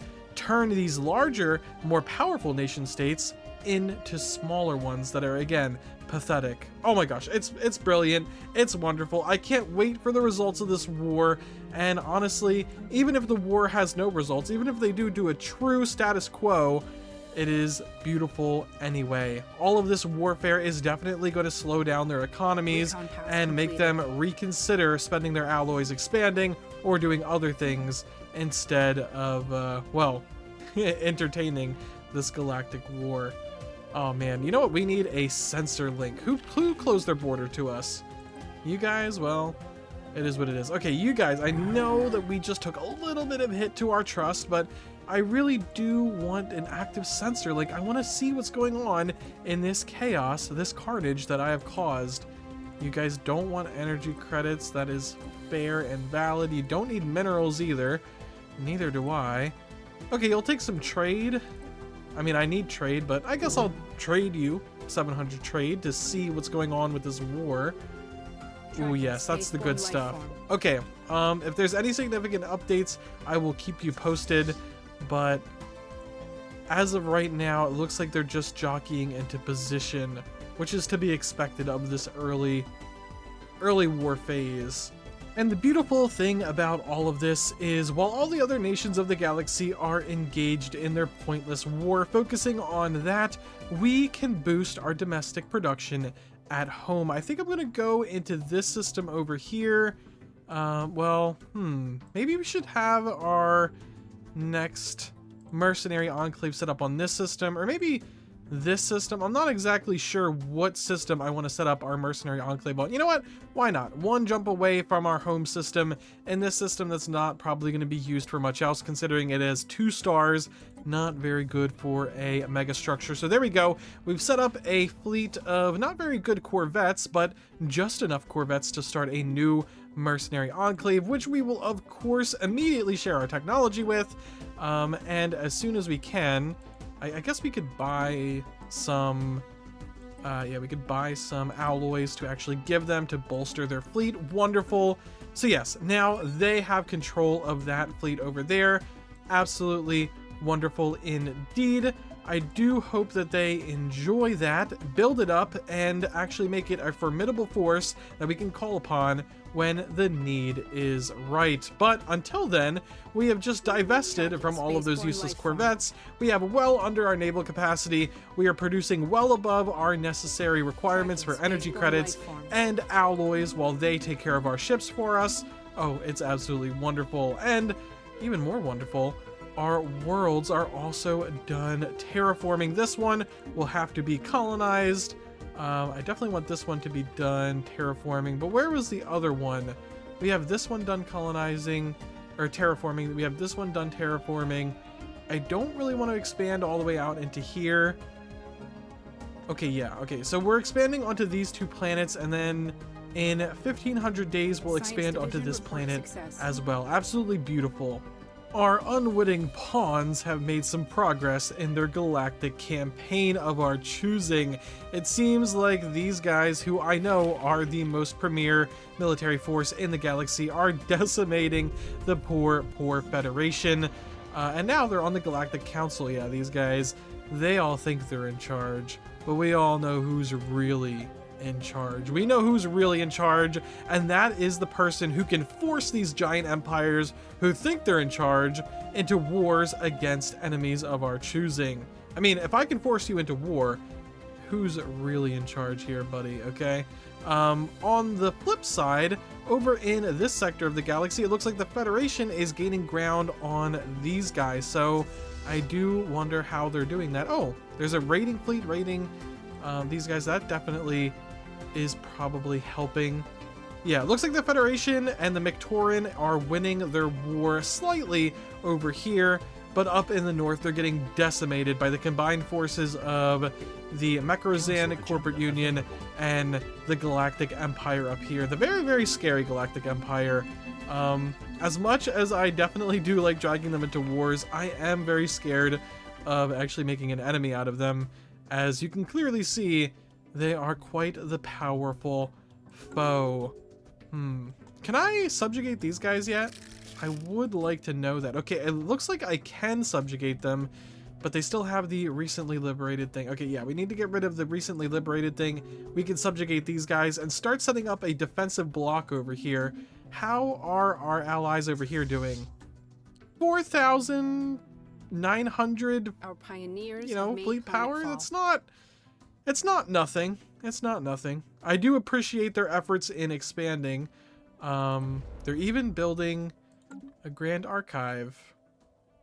Okay, guys, it's time to get serious, all right? No more investing in arts. Only invest in weapons, and especially the weapons that we are trying to sell you as a military-industrial complex. Man, these guys are still superior technologically. Could we potentially get some of that? No? Man. Well, the proxy war is over, and unfortunately only some minor alterations in territory have been made as a result. I was hoping for some shakeups, but I was also not expecting this giant empire to be on the defending side. And yes, the defending side did indeed win, which means no regime changes, not even for a single system. Very, very unfortunate indeed. And you also might notice that we are in a war ourselves. I don't even really know how. Basically like a friend of a friend of a friend type situation here. But yeah, we're just at war with this little rebel. We'll definitely be able to beat them very, very soon. Apparently, they're also undergrounders like us. There's some cultured individuals over there, but yeah, they will be defeated. Man. Well, I guess we'll wait for the next proxy war. Well, that is genuinely upsetting. Looks like the Syndicate has decided to be a vassal under the Mictoran interface instead of us. And I can't even... Yeah, I couldn't have even done anything about it, considering we're at war with this... I don't even know. Wow. Yeah, I had to take a mental break for that one. Okay, that is quite the hit to us, but nonetheless, we will go on. What about this nation over here? They are superior to us, but I do think we could win a war if we did, in fact, hire our proxies, and then we could have an empire over here be our subject. Man, it really sucks that we aren't able to build our block of allies that I kind of envisioned. Man, that sucks. Okay, well... that kind of changes our plans a little bit, honestly. I don't know what to do other than try to break up this federation. This is going to be quite the challenge, I guess. I don't know. Maybe we won't even complete the challenge at this point. We have a huge federation, and then on the other side of the galaxy, we have this overwhelmingly powerful empire whose technology level is also overwhelming compared to ours, which I really don't understand. I know I have the AI on Admiral difficulty, but at the same time, I don't really feel like I've misplayed this game too bad. Like, I feel like I've done a normal game with a normal start, and I'm just so far behind everyone for some reason. Where even are we on the power scaling level of the galaxy? Let's go ahead and... okay, these guys are overwhelming. Yeah, we're still like middle of the pack here. Maybe slightly above middle? I don't... maybe even not. Yeah, we got these guys, these guys. We have all of these guys above us. Yeah, even these two guys are above us. Obviously, we don't have our, you know, our mercenaries hired right now, but at the same time, somehow most of these guys are either technologically superior or, you know, superior in other ways. Okay, okay, never mind. These guys are the only people who are overwhelming to us. Everybody else is technologically superior. I guess we're a little behind on tech. These guys must have been the advanced start. That is the only way I could justify them being so far ahead. No idea. I mean, they're scavenger curators, not exactly powerful civics. They either got lucky or they're the, you know, advanced start or something. I don't know. Inbound We gotta fight like traffic. hell to be to be overwhelming to everyone in the galaxy, though. That I do know. And yeah, I guess we'll have a research agreement, you traitors. Well, here it is. The battle lines have officially been drawn. A federation has been formed between the Galactic Empire and the Rafarian Empire, whatever they are. But either way, those are the two other major players in the galaxy besides this Federation here, and of course us. Yeah. Okay, the battle lines have been drawn. We are our own independent state, and these guys actually are our friends now, and would definitely allow us to join the Federation, which is tempting. It is actually tempting to join said Federation. It's also tempting to join the other Federation. I'm not exactly sure if they'd let us in or not. Looks like not at the moment, but I mean, obviously, as you can see here, these guys are pathetic. These guys, just to me, let alone with my mercenary fleets, these guys are equivalent. And the Mictoran, I think they are the only people who are, yeah, overwhelming. But they're only overwhelming because they are renting our fleet. Oh wait, no, the Hethurian Mandate are renting that fleet. I think, yeah, sorry, the Mictoran are renting this fleet, our lesser fleet actually, which is interesting. Let's go ahead and make that not as lesser. There we go. Don't exactly know. Oh yeah, the Mictoran are renting that. Good for them. I don't even, okay, so who is renting this fleet again? The Heruthian Mandate. Where is the Heruthian Mandate? I don't see a Heruthian Mandate. Do you guys see? Oh, these guys are rivals? Huh. They're superior compared to us, but you know the only reason why that is. Okay. Well, either way, we have some options here. None of them I really want to go with. I could join this Federation and try to destabilize them from within, but then when I start proxy wars, the only thing that's going to happen is, well, we're going to be dragged in, and that is definitely not something I want to happen. Okay, let's go ahead and see. I could start another proxy war, but not with these guys. We don't have 75 trust or 60 whatever else. Okay, these guys are willing to fight for us. That's good. Former agents are to be disavowed. Okay, so they have 50 trust with us, which is the cap. If we have a commercial pact with us, with them, can we increase that cap? I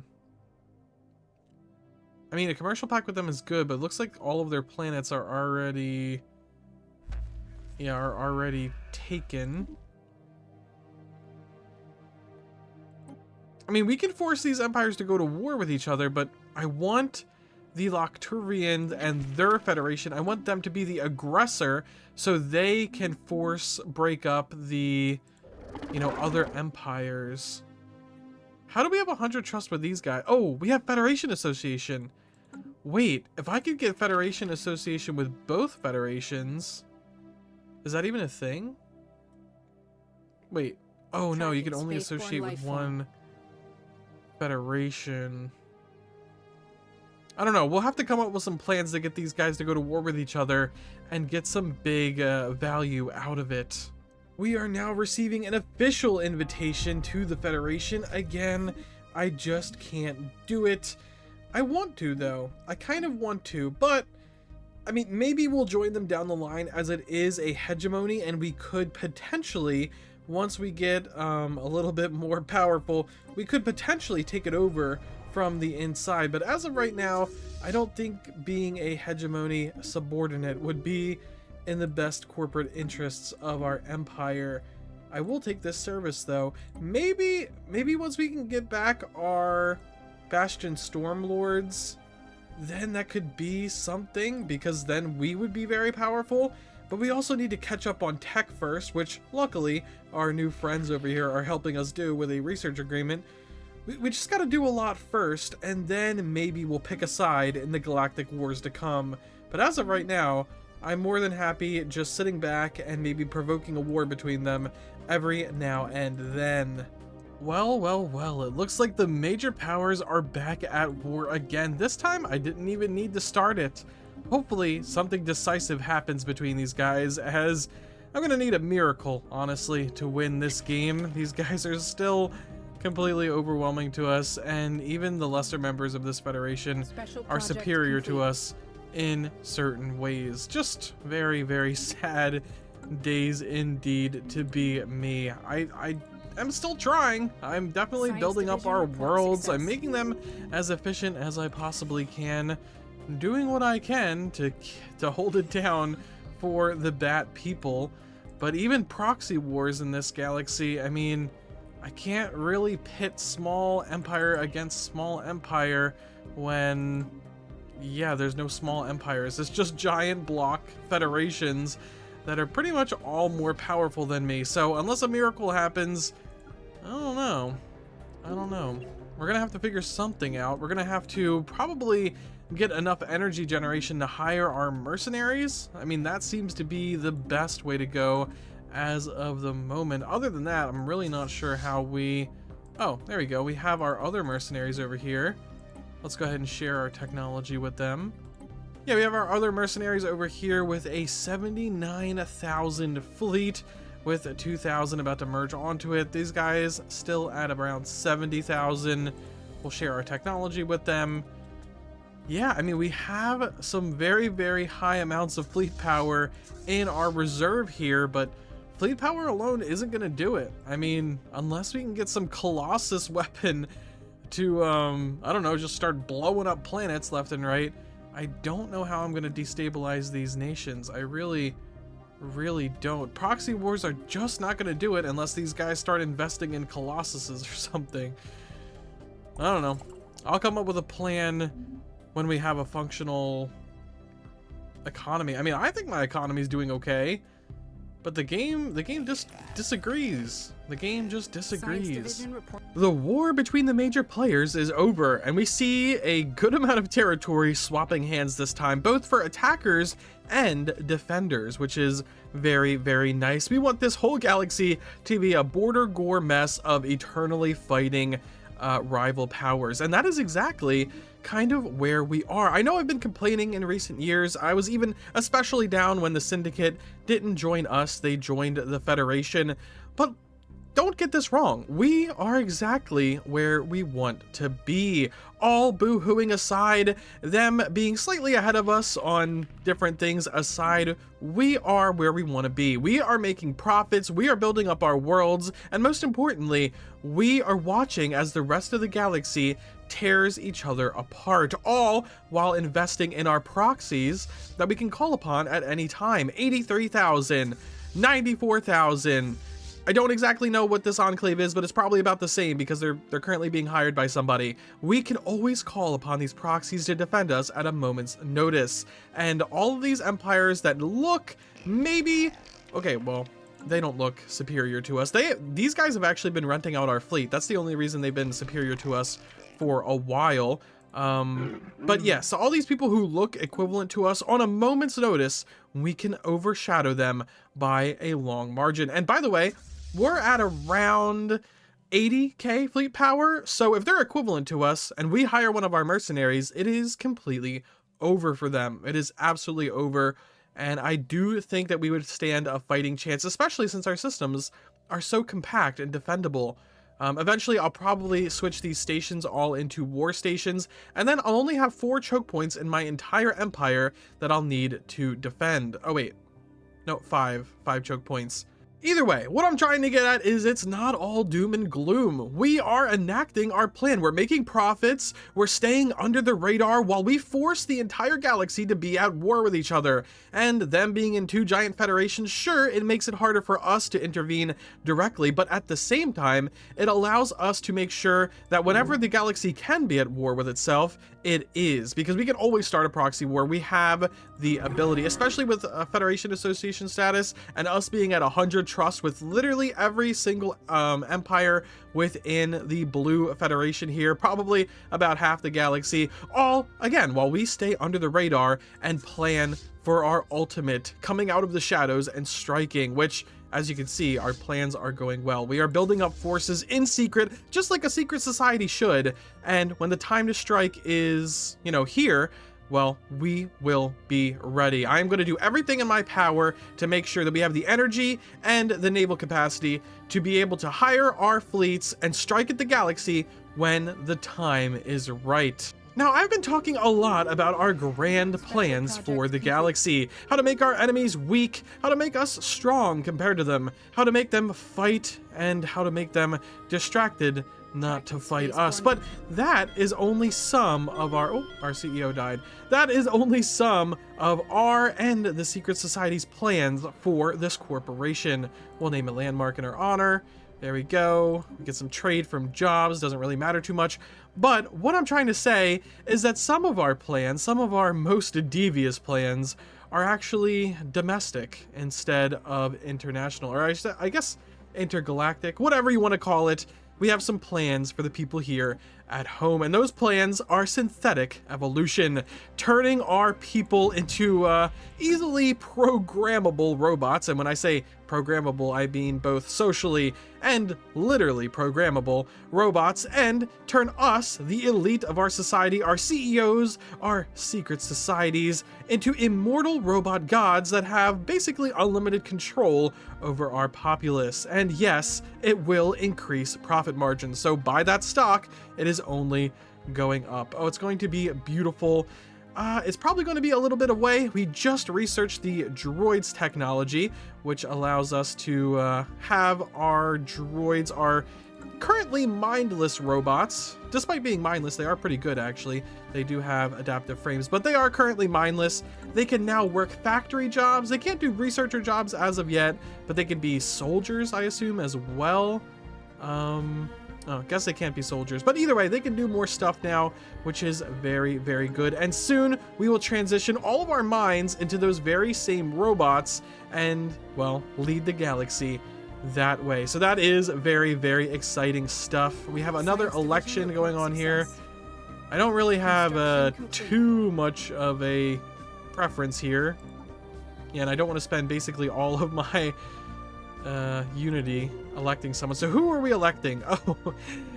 Oh man, this guy is definitely a pawn of the elite. I don't think this guy is too much there upstairs. From what we know about the Blorg species, I do think this guy is more or less a pawn of the elite, a figurehead, someone who's not actually in charge. Welcome aboard, Mr. Biden.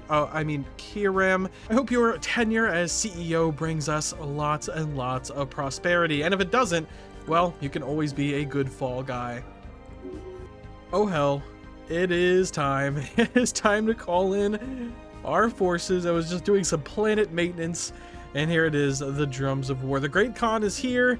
And of course it's on our doorstep because, well, both of them were on our doorstep, so that's not really good at all.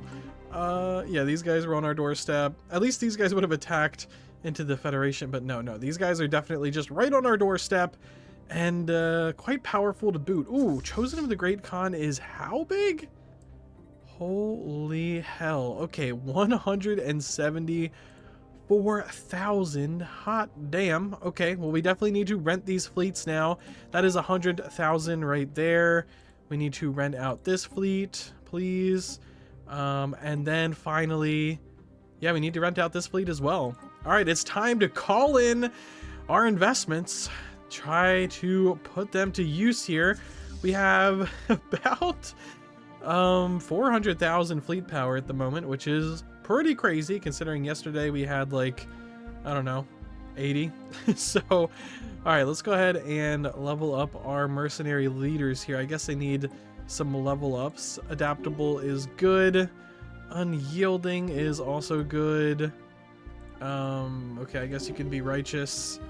Engineer or trickster. I guess trickster is decent. Or engineer. I mean, engineer is good for like prolonged fights. I don't really care if the mercenaries lose their fleets. They'll just rebuild them. So, I mean, they have insurance on them. All right, time to go to war with the Great Khan. Not something I really wanted. And as you can see, it is absolutely destroying our empire. But yeah, I mean, what choice do I really have here? We basically need to go defeat them quickly and end these contracts. Otherwise, we are completely screwed. Completely screwed is almost an understatement. let's go ahead and do some capacity subsidies. We definitely need that. We need all the boosts we can get here. Exotic gases for fuel. Volatile ammunition is good. Focusing crystals, also good. Yeah, we just need all of this stuff. How many? Okay, we make plenty of volatile motes, so I'll just upgrade this as well. How many gases do we make? We don't make too many gases, but we make plenty of crystals. So let's go ahead and do that. Our war doctrine, rapid deployment. I could switch us on over to no retreat just for this fight here. Okay, we just need to survive like a few months like this and we'll end the contract. Let's go ahead and grab Astral Boost. We could definitely use an Astral Boost here. Okay, we're moving on in. Where's the Chosen of the Great Khan? That is what we need to wipe out. Okay, they're in there. This is worrying for sure. Our economy cannot handle this for too long. Let's go in. Skywatch has sighted a spaceborne life form. We just gotta bully these guys to death. Where's the Chosen? Okay, the Chosen of the Great Khan is migrating that way. Engaging enemy station. Okay, come on, guys. Oh, we do not have enough energy to maintain this. Sell off this, sell off this. We might have to start buying energy from people that aren't the galactic market because, yeah. Okay, well, we're destroying everything the Great Khan has in its home systems. There we go. Let's go ahead and move in further. Fleet action underway. Okay, luckily they slammed one of their task forces right into us. Wonderful. We don't have enough energy for another month. We have an alloys shortage. Ship weapons damage minus 25%. Yikes. Let's go ahead and invest in our metallurgists. And buy some energy. You're our friend. Let's see. I guess I'm gonna go buy some energy and some alloys from a lot of people in the galaxy, so give me a second to do that. Okay, I did basically just one big trade deal with our all of our strategic resources, basically. Not our rare crystals, we have plenty of rare crystals, but the majority of our volatile mote storage. But either way, I got 23,000 and 40,000 respectively. I wish I didn't hit the shortages because, yeah, now our weapons damage is not as good, but it is what it is. We will still win this battle, I'm pretty sure, handedly. Commander loses trait, removes lethargic. Okay, he's no longer lethargic. That is good. Let's go ahead and start moving this way. The Chosen of the Great Khan is over there. Enemy station. We have some time. We have borrowed some time from our allies. Action underway. People who think they're our allies anyway. Okay, that is enough destruction. We just need to hunt down that Great Khan, kill him, and be on our way, really. Okay, there we go. I definitely can't afford to reinforce any fleets right now. Come on, Chosen of the Great Khan, time to die. We just need to kill this guy, wait for him to come back, kill him again, and we are golden. Yeah, this is our strategy, by the way. Leveraging our built-up fleets whenever we need them. Probably at a huge loss, but at an unstoppable amount of fleet power. So, yeah, let's go ahead and level up our alloy creation capacity. Great Khan meets defeat. Yes, yes, we know. He'll be back. Let's go ahead and wait for him in the middle of his systems. It's a small world. Okay, now it's just time to wait. Borderless authority sounds good to me. Whoa, what happened to our economy?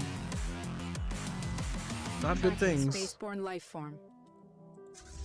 Not good things are happening to our economy here. Underway. What even is that? Oh. A Cthulhuid. I guess we can clean up these stations. Enemy station. I would definitely like to repair my fleets, but I'm not sure there's a close by station. Sighted a spaceborne life form. So, I guess we'll just clean this up and wait for the Khan. Oh, and here we go. The Great Khan has returned. Wonderful. I think I want the Vault of Acquisitions. Yeah, that is good. They returned right on top of us, which is exactly what we need. I just wish our alloy shortages did in fact stop, but it is what it is. He respawned with some more troops, even some task force. Either way, he is going to be destroyed in short order, and our economy is going to be recovered. We did have to take out another loan for another 1,000 of our rare crystals, which didn't hurt us too much.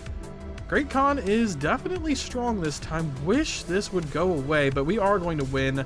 I am, in fact, really confident. And boom goes the dynamite. He is dead. We have his throne. So ends the reign of Jargim D. Rothrog. And so ends our contract with these mercenaries.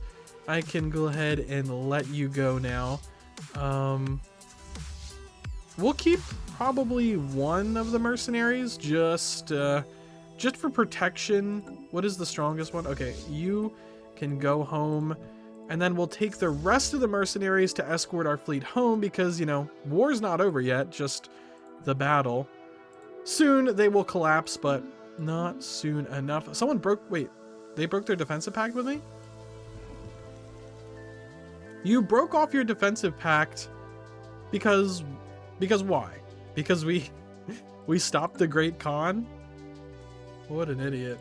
And there it is. Yeah, the death of the Great Khan has reverted the Horde back to its old ways.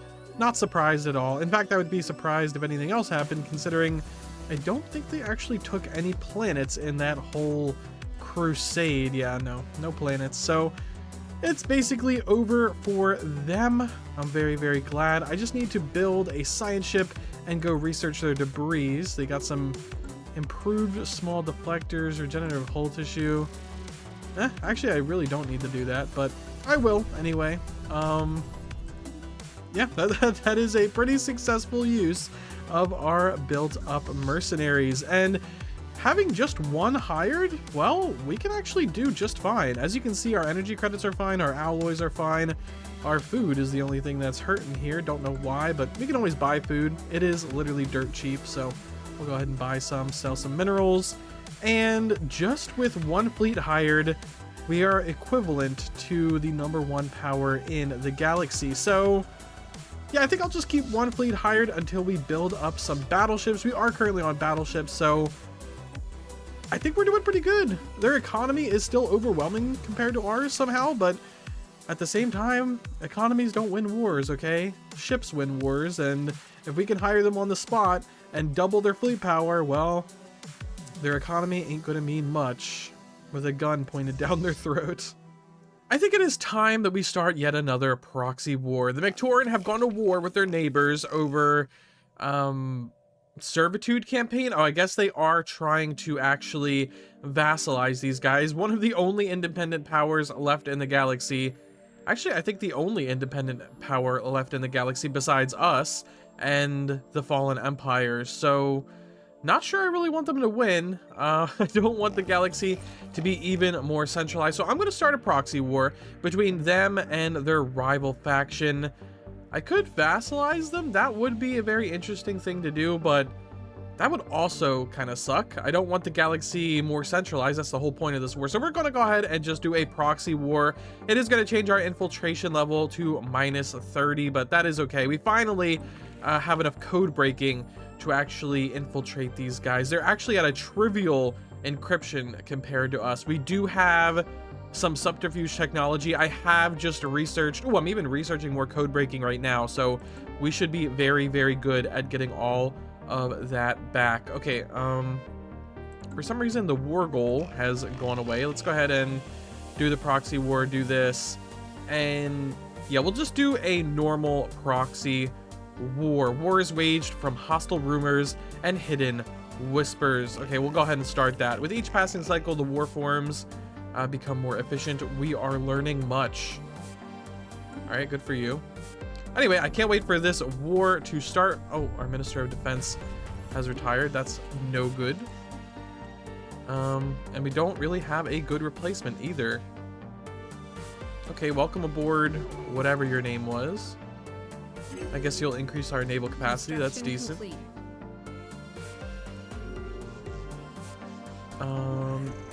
Secret fealty broken. Okay, there they go. They have declared war on the Empire. Attention, bats, if you have need for us to fight others. Okay, we destroyed your Great Khan and you're willing to fight for us? That's actually pretty awesome. Skywatch has sighted a space Say what you want, but they don't hold grudges, I guess. Our plans for the galaxy abroad are going well. Both federations are losing and gaining territory, which means they are fighting, they are weakening themselves, and these guys, they haven't quite lost their capital yet. Hopefully, they can hold on so that we can not see them vassalized. We definitely don't want the only other independent empire in the galaxy vassalized.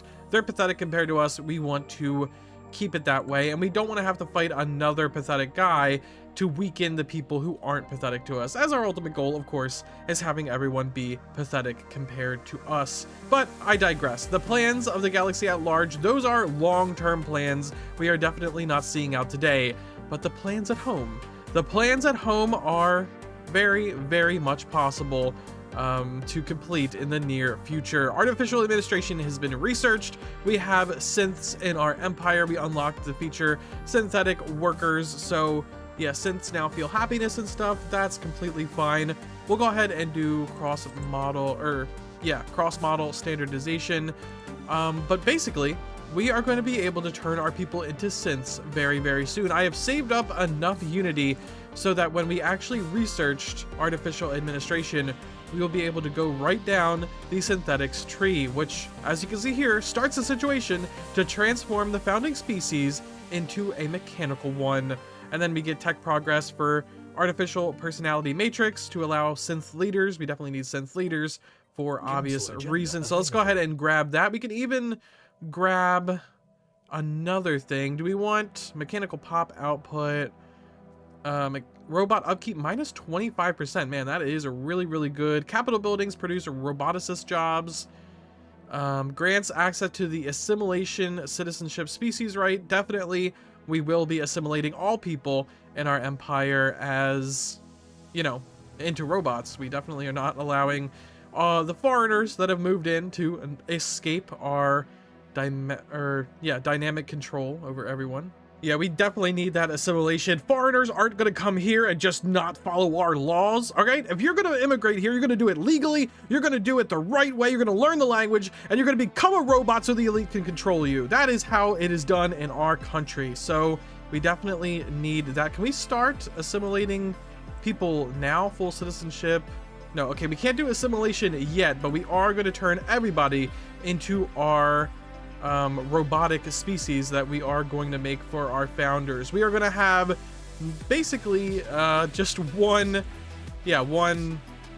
multi-species robot species in our empire. That is what we're going to do, and we're going to have a backdoor into all of their minds. It's going to be great, all right? Profit margins, you won't even believe them. Our synthesization plans have basically gone off without a hitch. Only, 0 pops to be digitized last month. We are done. Synthesization has been complete, and I think all of our original population, our founder species, are now these base level mole bots, which we definitely do need to upgrade, but we needed to wait for synthesization to be over before we upgraded them. Anyway, in a coordinated effort, we have achieved what seemed to be impossible, transforming our consciousness into code and our bodies into machine. The process was not without difficulty, of course. The transition was far from easy, but whatever we may have lost along the way, our new configurations offer endless possibilities. Yes, in fact, they do. Unlocks full effects of the synthetics tradition tree, which is absolutely amazing. We definitely will need to modify our species here. Yeah, we can create a template now. I think I should wait a few more months before making a template, because when we actually finish synthetics, we'll have 2 more trait picks and 2 more modification points to work with, and that's only 57 months away. 57 months away is a while, but our economy is doing so well that I think we'll be able to do just fine until then. Ecological adaptation. No, we don't really need to adapt to anything ecologically anymore. We are basically just a race of robots. A race of robots controlling some very built up worlds. Some big news has hit the headlines today. First and foremost, we have some refugees fleeing the Mictoran interface. I don't know what the robots do to the organic people that are in their empire. Probably nothing good if we're getting refugees.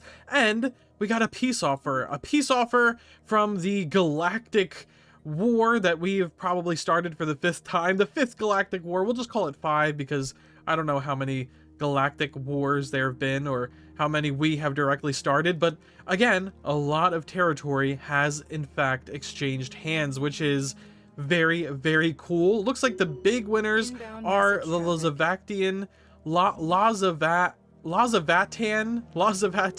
Galactic Empire has got 19 worlds from that, or sorry, 19 systems and 1 world. And from the defenders, looks like the Mictoran interface got 5 planets out of that. That's actually very impressive for the defenders as well as 9 systems. Some big gains on both sides, although unfortunately it seems like we're just making the strong stronger and the weak weaker. It's a double-edged sword because, well, we don't want people to be stronger than us, obviously, but at the same time we'll have less nations to, let's just say, knock off their pedestal when we finally want to become overwhelming to the rest of the galaxy and have them all be pathetic to us. So it's a double-edged sword. Having all of the galactic power be centralized in a few countries makes them stronger than us, but also makes them the only targets we're going to have to worry about in the late game. Oh, these guys also a target. What about these guys over here? These guys got to be pathetic, right? Okay, they are pathetic. Let's take a look at the galactic power ranking as of now. I hope we're not middle of the pack anymore. I hope we've come up in the world. Yeah, looks like we have just a few empires that are equivalent to us now, and then the rest are pathetic. Yes, pathetic. These guys are technically only inferior, but they will definitely get way more pathetic once we hire some fleets. Okay, the rest are pathetic. So it looks like we're moving up in the world, but we definitely have some competition. The major players of the Galactic Federations, like the Mictorans, the Compact, and the Galactic Empire over here to the north, we have definitely some military targets down the line. Also, the Draconics want a commercial pact. I don't think I can spare the influence. We need influence probably more than anything right now, so gonna have to say no to that one. Plus, we can already build our branch offices on your planets without that, so unlucky for you. Do we not have a branch office on? Ooh, we need to upgrade this branch office. Let's do a corporate embassy, and we'll do a commercial forum. Why not? Branch office here. 52 trade. Yeah, seems worthwhile. Let's do this and this. Boom.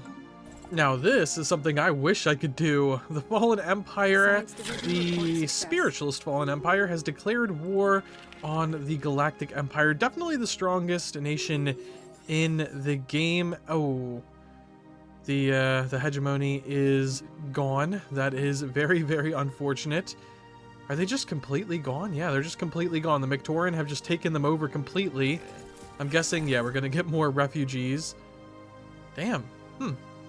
Mictoran, they really are more aggressive than I thought they'd be for memorialist rock breakers. Either way, the Fallen Empire has declared war on the largest federation in the game. They're superior. I do have to wonder what will happen. Like, I really don't know, to be honest. Somehow these guys are way ahead of us in technology. I guess I'll sign a research pact. We have Titan technology, which is very nice indeed. We'll get some Durasteel armor. I mean, if any major territory exchanges hands, I guess I'll let you know. They also do have a Colossus. I honestly really hope they use it.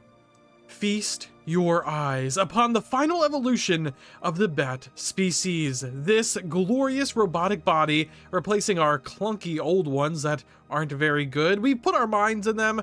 We do live longer. We do not have to eat or feel emotions if we don't want to. That's all great and all, but this new design will propel us into the future. As you can see, we have regained our ability to fly. We have gained the ability to be completely immortal. These temporary bodies, they did actually have an expiration date, but soon, once we convert all of our populations on over to this new bat immortal droid body, well, it will be over for death. We also have adaptive frames to make sure our workers are specifically suited for the jobs that we are going to be putting them in.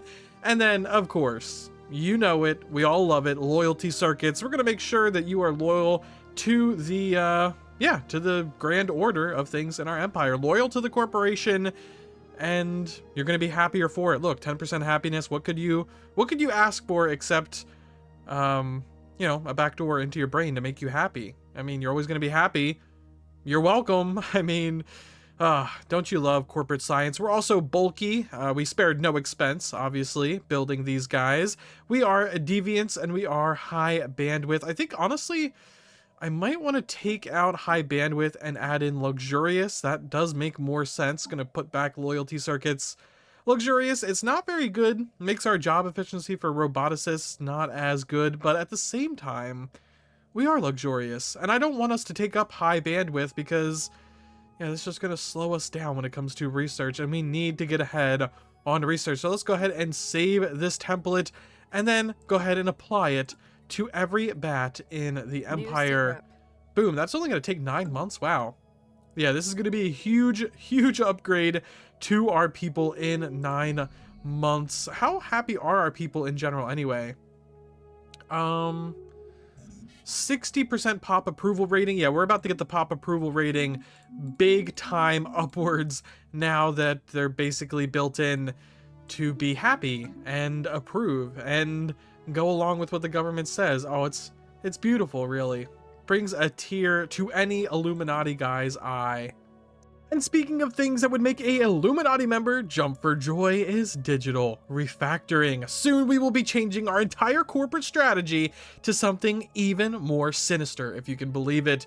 We are going to be researching turning memories into profit, setting the precedent that our corporation will be able to interfere with your memories, change them around, remove some, add some, and, well, you're going to be paying us for it. It's going to be sold and bought by even the least gullible people in our society, as it's just going to be seen as normal. Yes, we are going to set the precedent that we will interfere with the minds and memories of our people, which is absolutely brilliant. We are going to be emphasizing, as you can see here, on trade, goods, and intel, just like we always have been. Now, we have another option here, study the incorporation of AIs. It's just not gonna cut it for many reasons. One, we want to definitely rework the memories of our citizens. That is something we have always dreamed of doing here at the Illuminati headquarters. But at the same time, we don't need AIs. We already have very, very brilliant people at the top making all the decisions for everything. We don't need robots to be brilliant. We don't need them at all. Also, it's an emphasis on production and profit. And while profit is important, you can't be blinded by profit alone. Intel, goods, trade, controlling all of these things is controlling the galaxy. Profit, well, you can't buy everything. You know, money doesn't buy everything. And, well, money could buy control, but that is exactly what we're doing now. We're not going to be hoarding money. We're going to be buying control over our citizens. So we're going to go ahead and research turning memories into profit, setting the precedent that we will rummage around our people's heads and remove and add memories at our will. And they'll pay for it. Organic cravings, yeah, I thought this would happen. Unenthusiastic about synthesization, some people look back with longing to their organic past. They argue that the shorter lifespans and innate imperfection of a natural body made life more meaningful. Well, I mean, if you want, you can just die. I mean, I know we made you immortal, but we can kill you if you want. Perhaps we should provide them with a less perfect simulation in which to exist, or would they prefer an imperfect shell? Well, we can either introduce planned imperfections. We definitely don't want that at all, and we definitely don't want spiritualist ethics attraction, so no thank you. We could provide them with an imperfect world, increasing their happiness but reducing resources from jobs for 25 years. Well, I hate to break it to you. I hate to break it to all of you, but as perfect as it may look in our wonderful empire, we already live in an imperfect world. You just don't know it. And if you do know it, your memory of it will be erased. So yeah, everyone is going to be happier now. A 95% pop approval rating. Our approval rating is only going up and up now that we control their minds. Shocker, I know. Very, very cool stuff indeed. Digital refactoring. It is time. It is time to reorganize our corporate structure to commodify people's memories and become a corporate recollection corporation. Obviously, we're going to be holding a corporate election every 20 years, but it will give us some extra stuff such as computation, core focus, clear thought clinics, which are definitely going to help our citizens have clearer thoughts, you know? Oh, here, as you can see, got memories you no longer need. Turn them into energy credits. Our trained team will remove them safely and securely. The more joyous the memory, the bigger the payout. Oh, that is so dystopian, it's not even funny. Oh man, can't afford your rent this month? Well, sell one of your happiest memories. You know, the more joyous, the bigger the payout. You ever think about selling your prom night to the corporation? Ever think about selling your, you know, the birth of your first child? You know, how excited you were? Maybe other people want to experience that, you know? Anyway, this operation is final and the thought patterns cannot be restored once extracted. Beautiful. Okay, it's gonna give us some trader jobs at the cost of some happiness. God, that is so absolutely terrible. We also got some code breaking. And our ruler will give us branch office, blah, blah, blah. Let's go ahead and get into people's minds. All of our all of our leaders will get the trait virtual leader, which is wonderful. Cyborg, virtual leader. What does the virtual leader trait do again?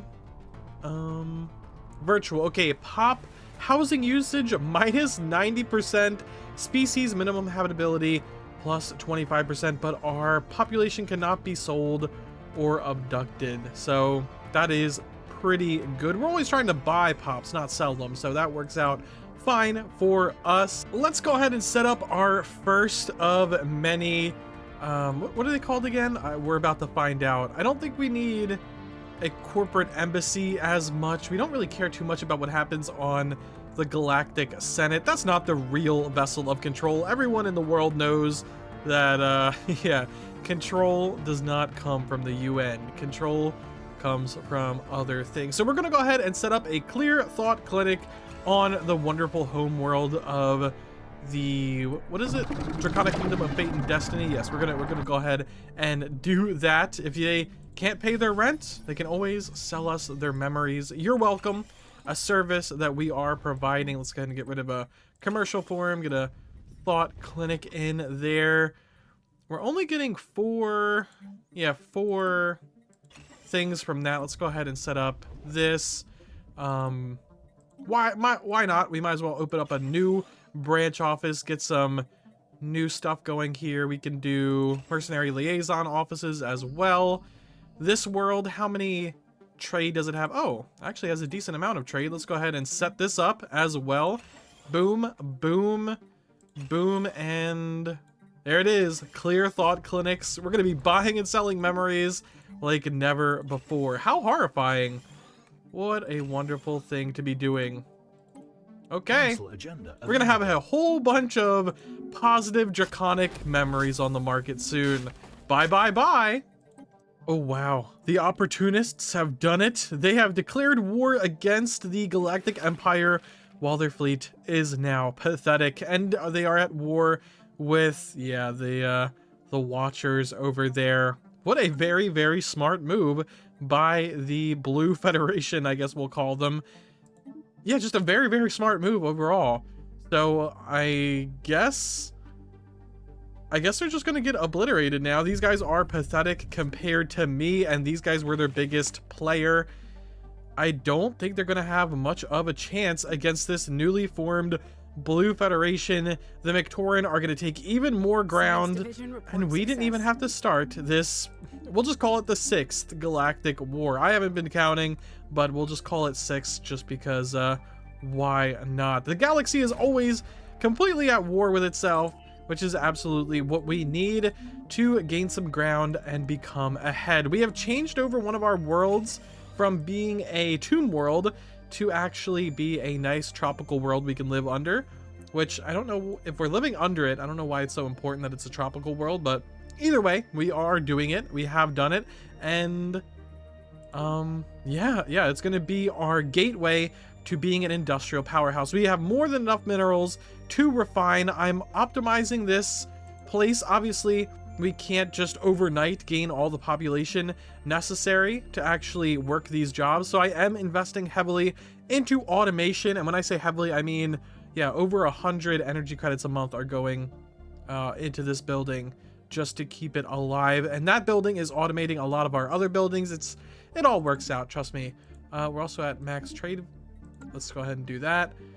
But yeah, we're catching up. As you can see, the most powerful empire in the galaxy is economically superior, not overwhelming anymore, and all of the other very, very powerful ones are either equivalent or less than. What about the Mictoran? Mictoran also equivalent, inferior. We definitely need to do more about our economy, but at the moment I do think we are doing very, very well, and we can always field a bigger fleet if necessary. As you can see, our mercenaries are almost at 200,000 at the moment, which is insane power. Oh, they want... Okay, where are you guys? I mean, I'll sign the agreement. How much will it be? Oh, we're already here. I guess they stopped their agreement at some point. 97. Yeah, okay, they apparently heard that we're buying and selling memories, and that it incentivized them to have a commercial pact with us. Don't know how that works, but all right, we have the influence to actually do it now, so that's good. Let's go ahead and set up another private military industry, a clear thought clinic. I'm guessing we also buy memories they don't want anymore, that are bad as well, just to remove them, as well as buying good memories to resell them. I'm sure there is some use to our, like, memory clinics. You know what I think memory clinics should do? If you have a memory clinic on a world in an empire, you should just get, like, base level 1 million infiltration, because we can literally infiltrate the minds of any workers or politicians that actually go into the clinic. We can literally have a back door into their mind and memories. So yeah, I guess we'll do an arc furnace. I really am looking for anti-gravity engineering. That is what I'm looking for, because I really want the arcology project. Another contender is definitely the Colossus project, but I don't think we really need that right now. Soon, but not now. Nominate custodian. Skywatch has sighted a spaceborne life form. Oh, they finally want to invest in security contractors?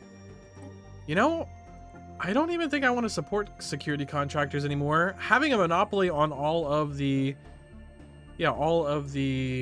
wonderful, wonderful security contractors of the galaxy is kind of good, no?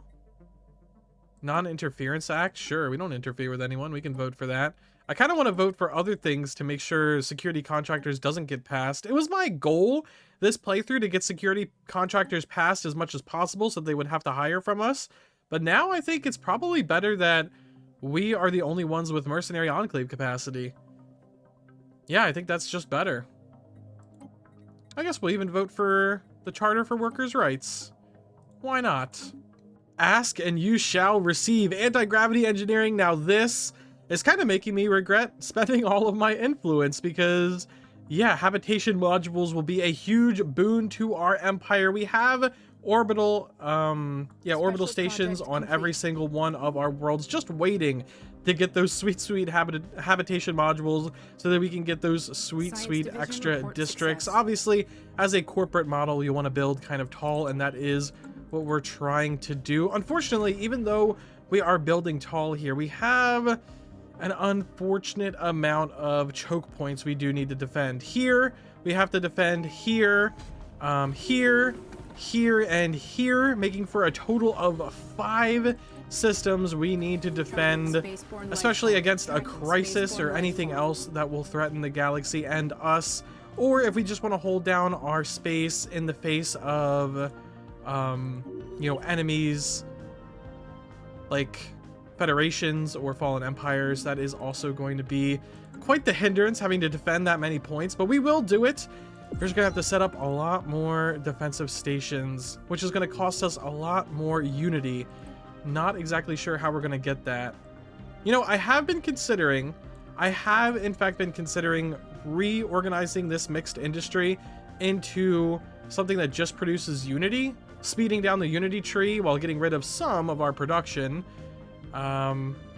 That could be very good. Once we get this world up and running, I do think that is what we will do. Have our home world basically be 100% committed to improving our corporate culture. Just have a whole home world, a whole world with billions of people all being corporate like motivation managers or whatever other BS titles that we can have, just so that people are more unified. This planet is going to be producing so many corporate pizza parties across our empire. It's going to be amazing. And before you ask, no, we cannot raise your pay, okay? Morale will be improved by pizza parties, and that is about it. Or whatever else people eat in our empire now. I guess pizza parties aren't going to do it since we're robots. Virtual pizza parties. Oh, I'm a genius. Hire me on as a corporate bureaucrat, please.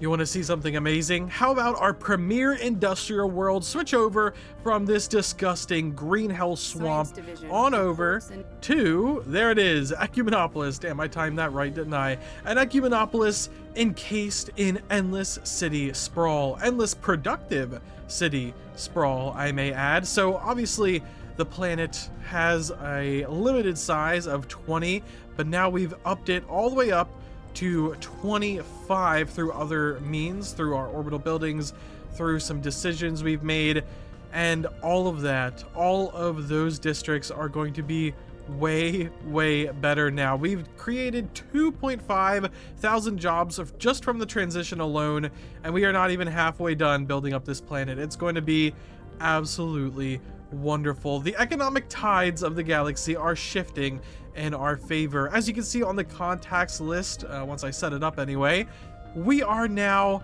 second to just these guys. Just these guys we're second to. They are cordial, they are equivalent. They're really, I know they're a huge galactic player, but at the same time, I never see them gain or lose much territory in these wars. Yeah, as you can see right now, they've only captured and lost like about 1 system each, so not really sure what these guys do besides sit behind their borders and be predators. I don't really know. Yeah, I don't really know how they're the... introduce the galactic standard. Don't really know how they're the premier galactic power, but apparently they are. But second behind that is us, which is a big difference from what it used to be. We used to be very inferior to a lot of empires, and now we have about half the galaxy, if not more, on their way to being pathetic compared to us. Halfway towards our goal, and we have just started with our ecologies. This is now an Ecumenopolis. This is turning into an Ecumenopolis, and once I get rid of all of these districts, which we are currently doing, our homeworld is going to be another beautiful, productive city world, devoid of any greenery or inefficiency. Even our people are no longer organic, just pure, efficient machine. I mean, gods at this point. We are super intelligent, immortal, and what else is there to say about a god except they're immortal and intelligent?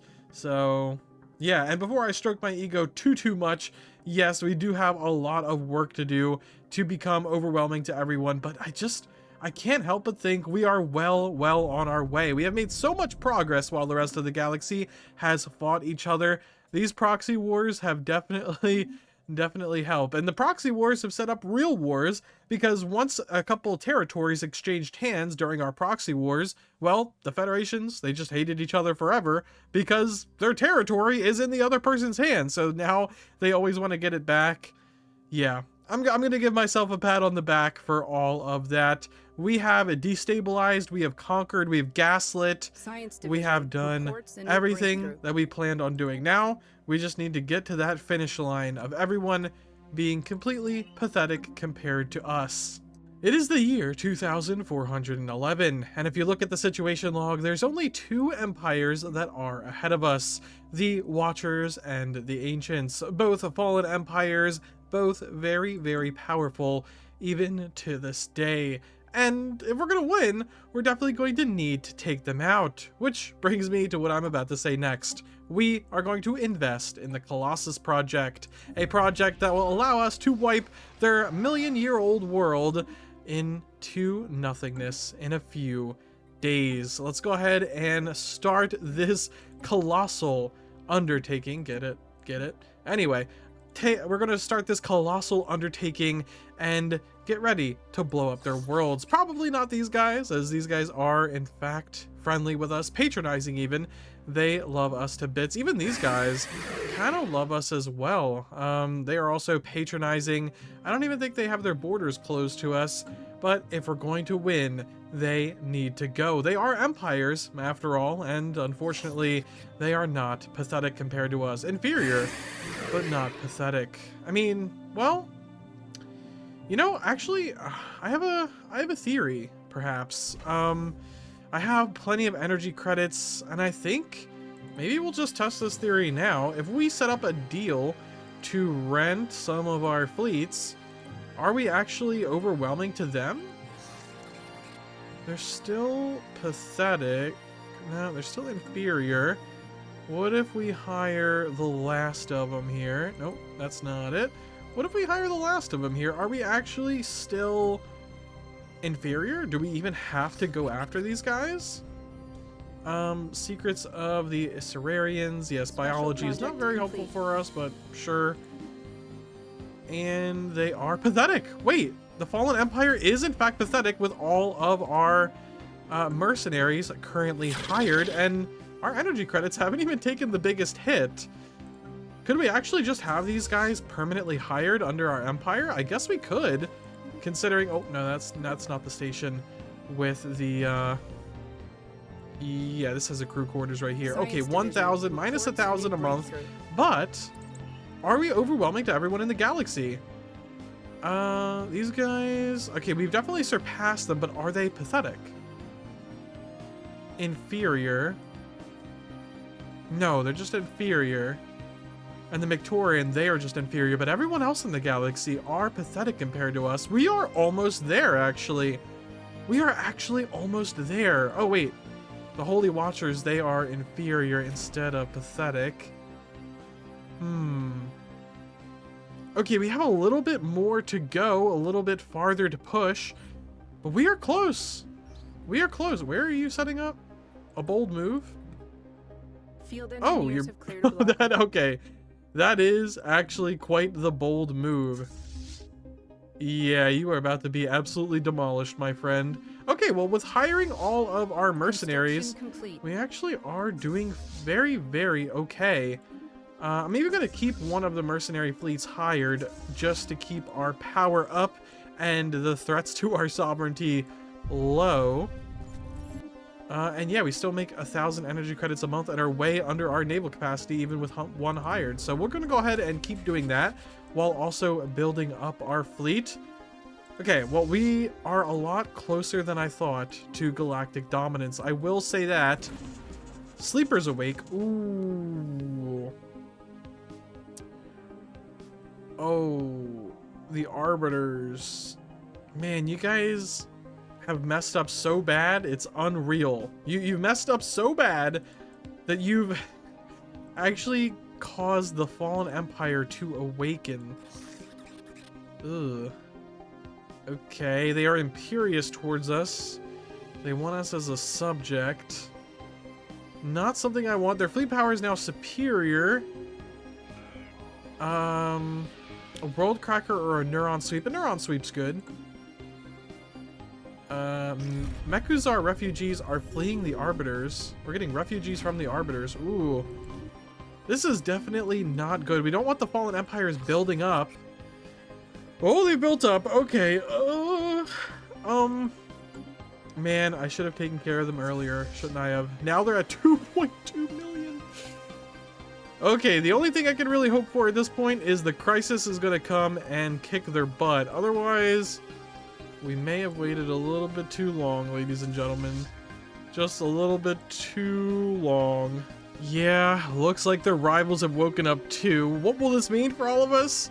I think we know. The whole galaxy will be their battleground. I am not looking forward to the wars to come, especially since we may get involved whether we like it or not. That's all I'll say about the matter. I do think remaining completely independent would be the best course of action. Hopefully they wouldn't just crush us. Otherwise we're gonna have to give up our we're probably gonna have to give up our right to independence and the right to have our vassal if we're actually gonna side with one of the fallen empires. And if we're not gonna side with one of the fallen empires, well, that is equally concerning because our empire is going to turn into the premier battleground. Okay, wow. Why did we have to start right next to both fallen empires, rivaling fallen empires, and both marauder empires? This game was kind of rigged from the start against us. Yeah, okay, these guys, so have they actually awakened as well? Doctrinal enforcers. Okay, yeah, they are in fact awakened and rivaling the arbiters. Oh no. Okay, well, war in heaven is imminent. I'm really not sure what the best course of action is. We definitely cannot defend against 2.7 million fleet power, but maybe they just will ignore us while they're fighting each other. I don't know. That could be a little too hopeful. We may just need to bite the bullet and side with the guys closer to us. Oh, here we go. The war in heaven. We are in the late game now, ladies and gentlemen. I don't think we're going to be able to take sides in this conflict. I am sorry for any, consumer unfortunalities about that. Let's see what they do. Are we going to war? Report success. Doesn't look like it. I would be really, really happy if they didn't drag us into this war. But you never know. Am I not being dragged into this war? The League of Non-Aligned Powers. Okay, Aliens have signed a federal. Are people actually joining it? Oh, okay, wait. So wait, the League of Non-Aligned Powers with the Corvian Empire. Where even is the Corvian Empire? Am I dumb? Oh, the Custodians. Okay, the Custodians. Member of the Allied Associate Nations. I'm just gonna let this play out a bit. Some people have left the Federation to join them. Okay, so... yeah, they're part of the League of Non-Aligned Powers. Unknown Federation. Well, we do know what the Federation is, actually. Construction complete. Man. So the Mictoran are not even in the Federation? They probably should have just stayed as a Federation then. I'm gonna keep letting the game play out a little bit more.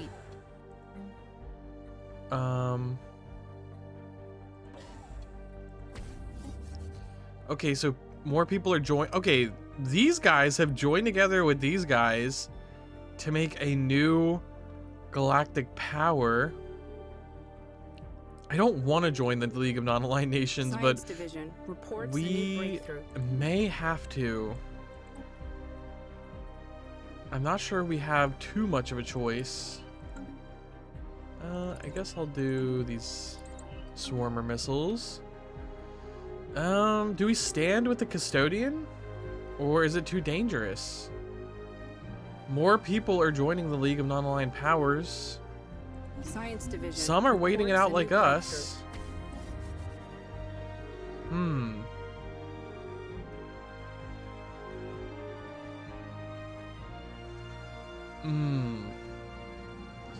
Wait, is this gonna affect us actually winning because they're in a huge federation? McTaurin. The Arbiters. Have the Arbiters lost the first battle of this war? Why are they so low down? That is not a big Arbiter fleet. That is not a big Arbiter fleet. Have they? I don't know. This is stressful here. Stay with me during the first moments of this war. You know what? We're just gonna say no. It's too dangerous. We're not gonna join. If they do in fact declare if they declare us enemies, one of the fallen empires, then I guess we'll just have to be ready for them. Otherwise complete. Okay, so the McTaurins did join the League of Non-Aligned Nations. No one's declaring war on me yet. Is the League at war with the... Okay, the League is also not at war. Maybe we should have joined. Is it too late? Could I join? I think I'm friends with these guys. I want a Federation Association, yeah. Asked to join the Federation. Council agenda ready. Okay. We have some enemies. Okay, so war has broken out. They have declared war against the League of Non-Aligned Nations. Both of them have, but they haven't declared war against me yet. Let's go ahead and research some dangerous technology. I'm more than happy for the crisis to show its head now. Okay, well, did we get out of this unscathed? I'll let you know if anyone declares war on us, but as of right now, no one's declaring war on us or the other non-aligned powers. Oh, wait. Oh, wait. These guys are a bulwark under the McTaurin. Oh, wait. Do I gotta take off Union? Wait. They're under the McTaurin interface, so they should be a part of the Federation. Okay, it looks like the entire galaxy is at war, and we are spared. System reconnaissance completed. Perfect. Absolutely perfect. Well, it's been a few months, and I, as far as I can tell, am not at war. Seems like everything is going swimmingly. The fallen empires are attacking each other. The entire galaxy has been dragged into it, and we are just sitting here waiting it out, building up our forces and our strength, upgrading our fleets.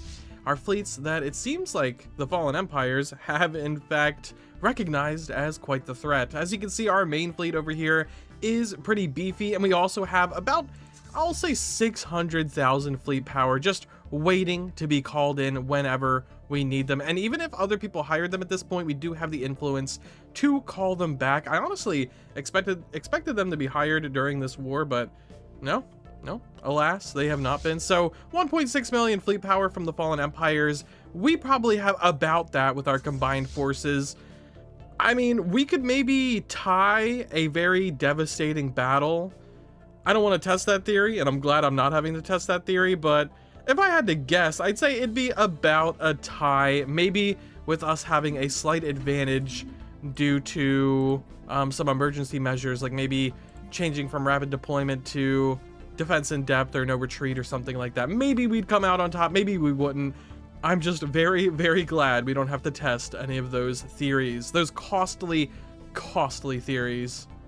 We are just 5 years away from the end of this game. The victory screen, which probably will not show up, but yeah, the end of the game. We have been working hard. We actually are at the top, but unfortunately not everyone is pathetic compared to us. And as you can see, the go signal The first ones are about to reach their destination soon. We are going to have a crisis on our hands. We still have an ascension perk in our back pocket just in case we need something to fight the endgame crisis, or if the fallen empires declare war on us, something to fight them.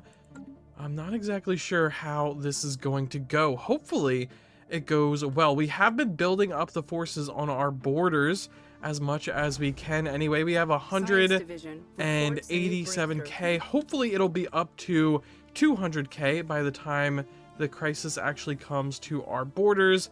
And I don't know, 200k, that should be a decent amount, decent kind of buffer, hopefully. Anyway, obviously we'll have our forces on a hyperlane network going between stations, defending them from any crisis. Yeah, I mean, we have a little bit more work to do to make everyone pathetic compared to us, but we are close. We are close to everyone except the Mictoran. The Mictoran, they are equivalent at the moment. That's not good, but everyone else is very close to being pathetic to us. Very, very close. And most of the galaxy, as you can clearly see, already is quite pathetic compared to us. Yeah, we just need to do something to Mictoran maybe. But within the next 5 years, I'm not exactly sure how we're gonna do that. And there it is. One of them have completed their journey. We are getting a message on screen. The contingency protocol is now in effect. Assimilating synthetic subunits, analyzing their internal databases, subverting FTL, blah, blah, blah. Galactic corruption at catastrophic levels. Evidence of mass infestation by organic and non-compliant machine civilizations. Well, I guess we're a non-compliant machine civilization, considering we are all machines. So, yeah, sapient. Ooh, sapient combat computers. Oh no.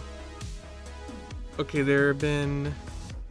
Our engineers report. We need to isolate the problem. We do have sapient combat computers. How do we fix that? Yeah, let's go ahead and block the ghost signal if we can. We definitely don't need our ships betraying us here. We do have sapient combat computers. I don't see a contingency. Should I be seeing a contingency? Science division. Tyann Key, Ether Drake. I'm not seeing a contingency. I guess it hasn't spawned yet. Oh, a machine world has spawned now. We got that covered. Where is this? Ooh, it's in our ally. How strong are they? Very, very strong. Well, you guys have been good to us, for real. Draconic Kingdom of Fate and Destiny, you guys have been real helpful. Max level Scalarium, I'm not exactly sure we can defend you at the moment. I mean, you know, there is a galactic custodian. Maybe they should be defending people. We could definitely defend against the 700,000 fleets. New sit rep. Okay, we got oh wow. Okay, well, let's go ahead and hire our mercenaries. We got one right on our doorsteps here, here, ladies and gentlemen. Let's go ahead and recruit.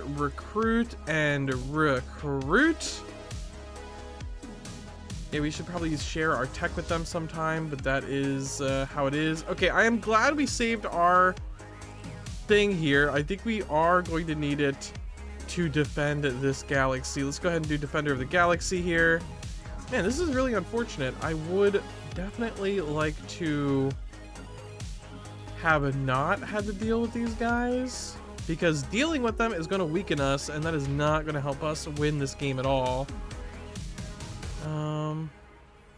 Okay, the fleets are heading in. Message traffic. I mean, this isn't the worst possible place it could have spawned. So I guess we have that. Okay, they're coming back to defend their station from this. Station reports enemy contact. Okay. Fleet action. Well, can you finish that up, please, so I can rehire you? Yeah, thank you. Wonderful. Okay, do we have our entire fleet here? We have, yes, our entire fleet here. Let's go ahead and assemble on the border. Get ready to move in. A third machine world, please don't be anywhere close to us. Okay, that is kind of cool. Oh, but it's in the Mictoran. Maybe, just maybe, we actually... Okay, no, I'm not trading relics right now. Everyone's like, oh my gosh, the endgame crisis is coming in. We gotta trade the relics, bro. Like, all right. Why am I in denouncement? Failure to join the war in heaven is considered in breach of galactic law. Okay, I ain't joining it. So, I ain't joining it still. So sucks to be you. Definitely not gonna happen. All right, let's move in here. Defeat this 1.7 million fleet power fleet if we can. I'm not exactly sure if there's anything else we can really do. I mean, we could shred our own fleets by no retreat. Hit and run might be good. Combat disengagement chance. Rapid deployment, sublate speed plus 25%. No, I don't think there's much we can do other than what we just did, which is get Defender of the Galaxy. So, yeah, and I would consider retrofitting our ships to actually fight against the contingency better, but at the same time, we didn't have time for that. So, Science division report success. okay, looks like we are doing good damage to them. Losing 6,000 energy credits a month, definitely a problem. But I have a feeling we're not going to have so much fleet power after this fight, to be completely honest. Okay, we're smoking them. We are smoking them. We have 2 more fleets to smoke, though. Okay, wonderful. Let's go ahead and bring in our... target is unpopulated. Oh, wait, bathe. We need to not have bathe. We need to have our Colossus be a planet crack. Global pacifier? Oh, we don't have planet cracking? Wait, global pacification? Can we do that against the machine world? Is that a thing that we can do? Ships refitted. We can try. Okay, we can pacify it. Okay, we can, in fact, pacify it. Where's the 4th machine world? That is also going to be important. Okay, somewhere in the middle of the Federation. That is fine. That is totally fine. We have won the battle against the machines. Wonderful. Do we have anything to learn here? Titan Lances, Seeker Drones? Not really. Okay, let's go ahead and get in there and fight. Okay, no, never mind. We don't need to fight. They're coming back anyway. Let's stay at maximum range here. We have a lot of very ranged weapons. Have we lost a lot of stuff? No, we don't need any more destroyers. No more cruisers, please. Let's go ahead and reinforce our fleets here. Okay, we didn't lose too much. And we were at like max. Special project complete. What was it? Max alloys anyway, so works out. Fleet action underway. Okay, fleet action is underway here. We should be able to beat them back, hopefully. We have even some mercenaries coming in. Right, these are mercenaries? Yeah, we have some mercenaries coming in. Oh, wait. Technical insight into a good foe. Plus 15% more damage. Ooh. That is actually really nice. Totally forgot about that. I'm playing a mercenary empire and I totally forgot one of their coolest things. Honorable members of the galactic community, fellow sapiens, this is an exceedingly dark time for our galaxy. You can say that again. The existential threat we face is without precedent. To survive the coming onslaught, we must fight like there is no tomorrow. Yeah, I know. We're doing that. Good luck to you. We're in the thick of it, okay? We are in the damn thick of it over in our empire. How's our empire doing global ranking wise? Okay, so the Mictoran are now pathetic compared to us fleet wise, which makes sense, but they're still not pathetic. 3 more years till the end of the game. Not the true end, but like the end. Let's go ahead and Where is a science ship? I know we have some science ships on standby here. You get in to research the debris. You... Where are you? You're both over here doing nothing useful. Okay, we need a scientist for this. You, not really sure what you're doing. You need to survey the system so we can recolonize it. Reset up our citadel that we had there. That is quite the blow. Okay. Yeah, I think we have definitely taken care of the threat. We will pull our fleets back to a station where they can await further orders. Probably further orders such as defending us from the east over here. Or the west, sorry. West. We are just about to be finished shielding up this sterilization hub, neutralizing it for good, and there it is. A machine world has been destroyed. With the neutralization of this planet, the Ghost Signal has lost an important relay station, and its strength has waned considerably. As a result, the AI's core has become dormant. Yeah, okay, awesome. A victory for the entire galaxy. You're welcome, entire galaxy. I only wish that you clean up the rest of this mess yourself. We may or may not intervene over here, but we're certainly not intervening in any of your other galactic breaches. Now, you've elected a custodian, so we've created a galactic defense force. You even voting to expand it. You know what? I'll put it on the floor. Expanding that. Why not? Everyone's in breach of the galactic. Yeah, everyone's in breach of the Battle debris secured. galactic law. Interesting. You know, they are bombing these guys, but it might be just a little bit too close to home. And I have decided that we actually are going to join the fight. We are going to help our several lives on resource. That's unfortunate. We are going to help our greatest ally here. Everyone knows that we are the greatest ally of the Draconic people. And we have even suggested to them that they focus less on their military and more on scientific research. So it would be very, very dishonest of us to not help them in their time of need. It has nothing to do with us needing to defeat these guys because they're on our border or anything, or like it's a threat to our national security. No. We are just their greatest ally, and we're known for being honest and honorable, honoring our deals and protecting those in need. So here we are. We are defeating these guys even more heavily now because I totally forgot to also grab the Khan's Throne, which increases our weapons damage by 20%, which is amazing. And then everything else that we have on top of that. Let's go ahead and buy some energy credits. That should last us a few months. There we go. Seems like we're easily shredding through these guys. We're definitely losing some ships, especially our mercenaries. Our mercenaries are definitely losing some of their smaller ships. But in the grand scheme of things, we are doing all right. Let's go ahead and grab our guy here that can actually blow up that world. Get him on over. What's going on over here? Some interesting stuff. The contingency is taking hold of places. We're getting a lot of refugees from the Mictoran, which is good. Hopefully the Mictoran are losing on every front here. Still only inferior to us. Okay. Let's go ahead and get rid of this station as well. Wonderful.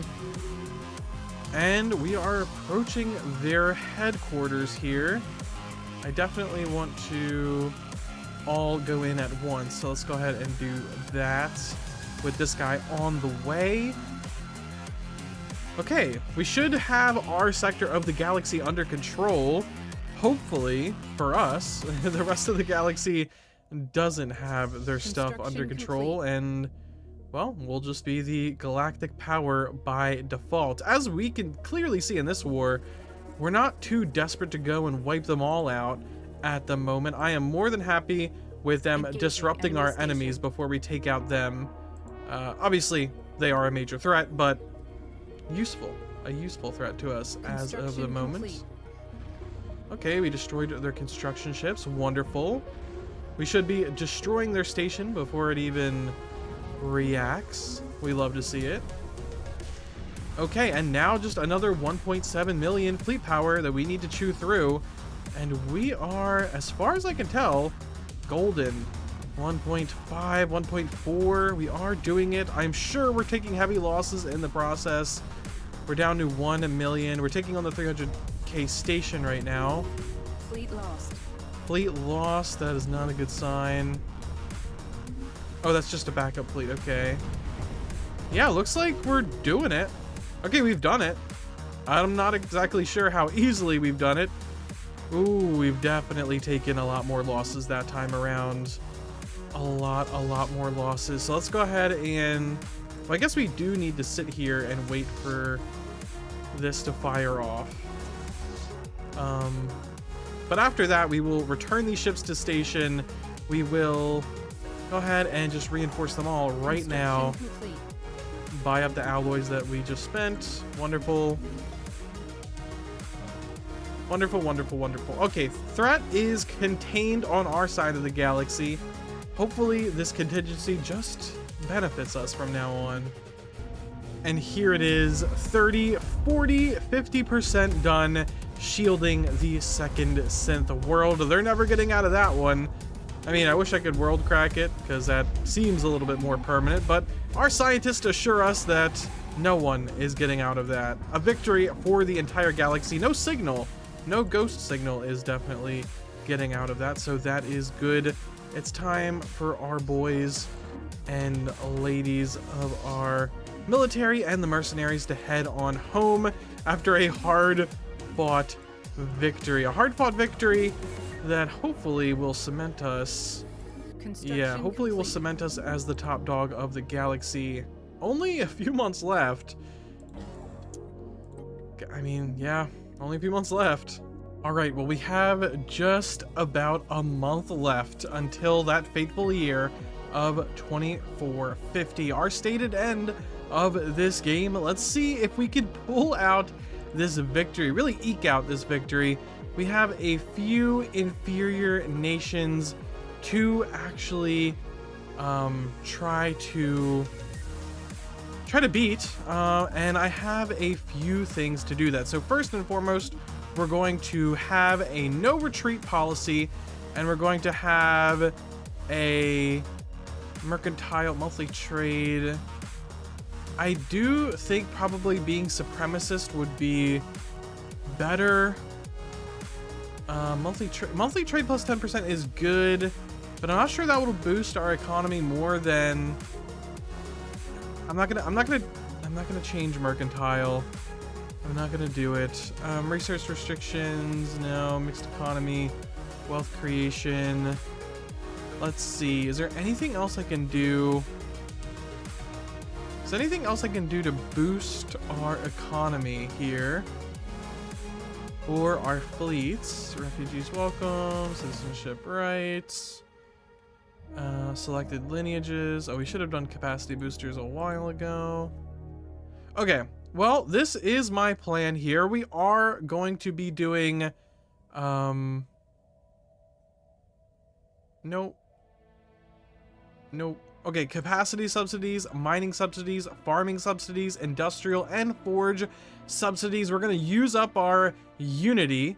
We're going to grab network of dominant. No, we don't really need that. Astral binding resources from jobs. Definitely something we want for the last couple months here. Astral shielding for our fleets. Storm attraction. No. Volatile land clearing. Okay, I don't know why I didn't have exotic shield boosting on. That was really not very smart. Okay, I guess that's everything we can do policy-wise to boost our economy. Is it enough? Is it enough? Let's go ahead and tick over the month. Things are looking better. Okay, are we Oh no. Oh no.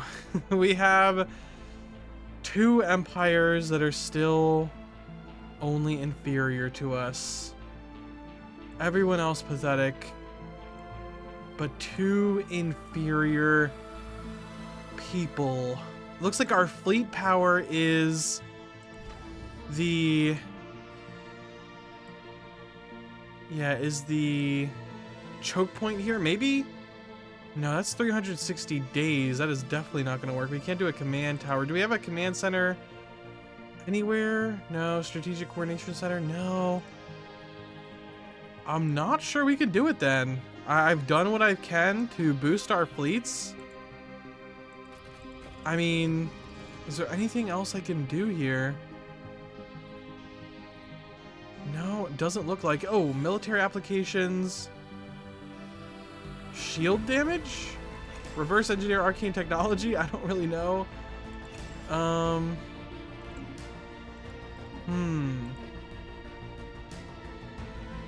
Yeah, this might be an L here, honestly. Inbound message traffic. I tried my best.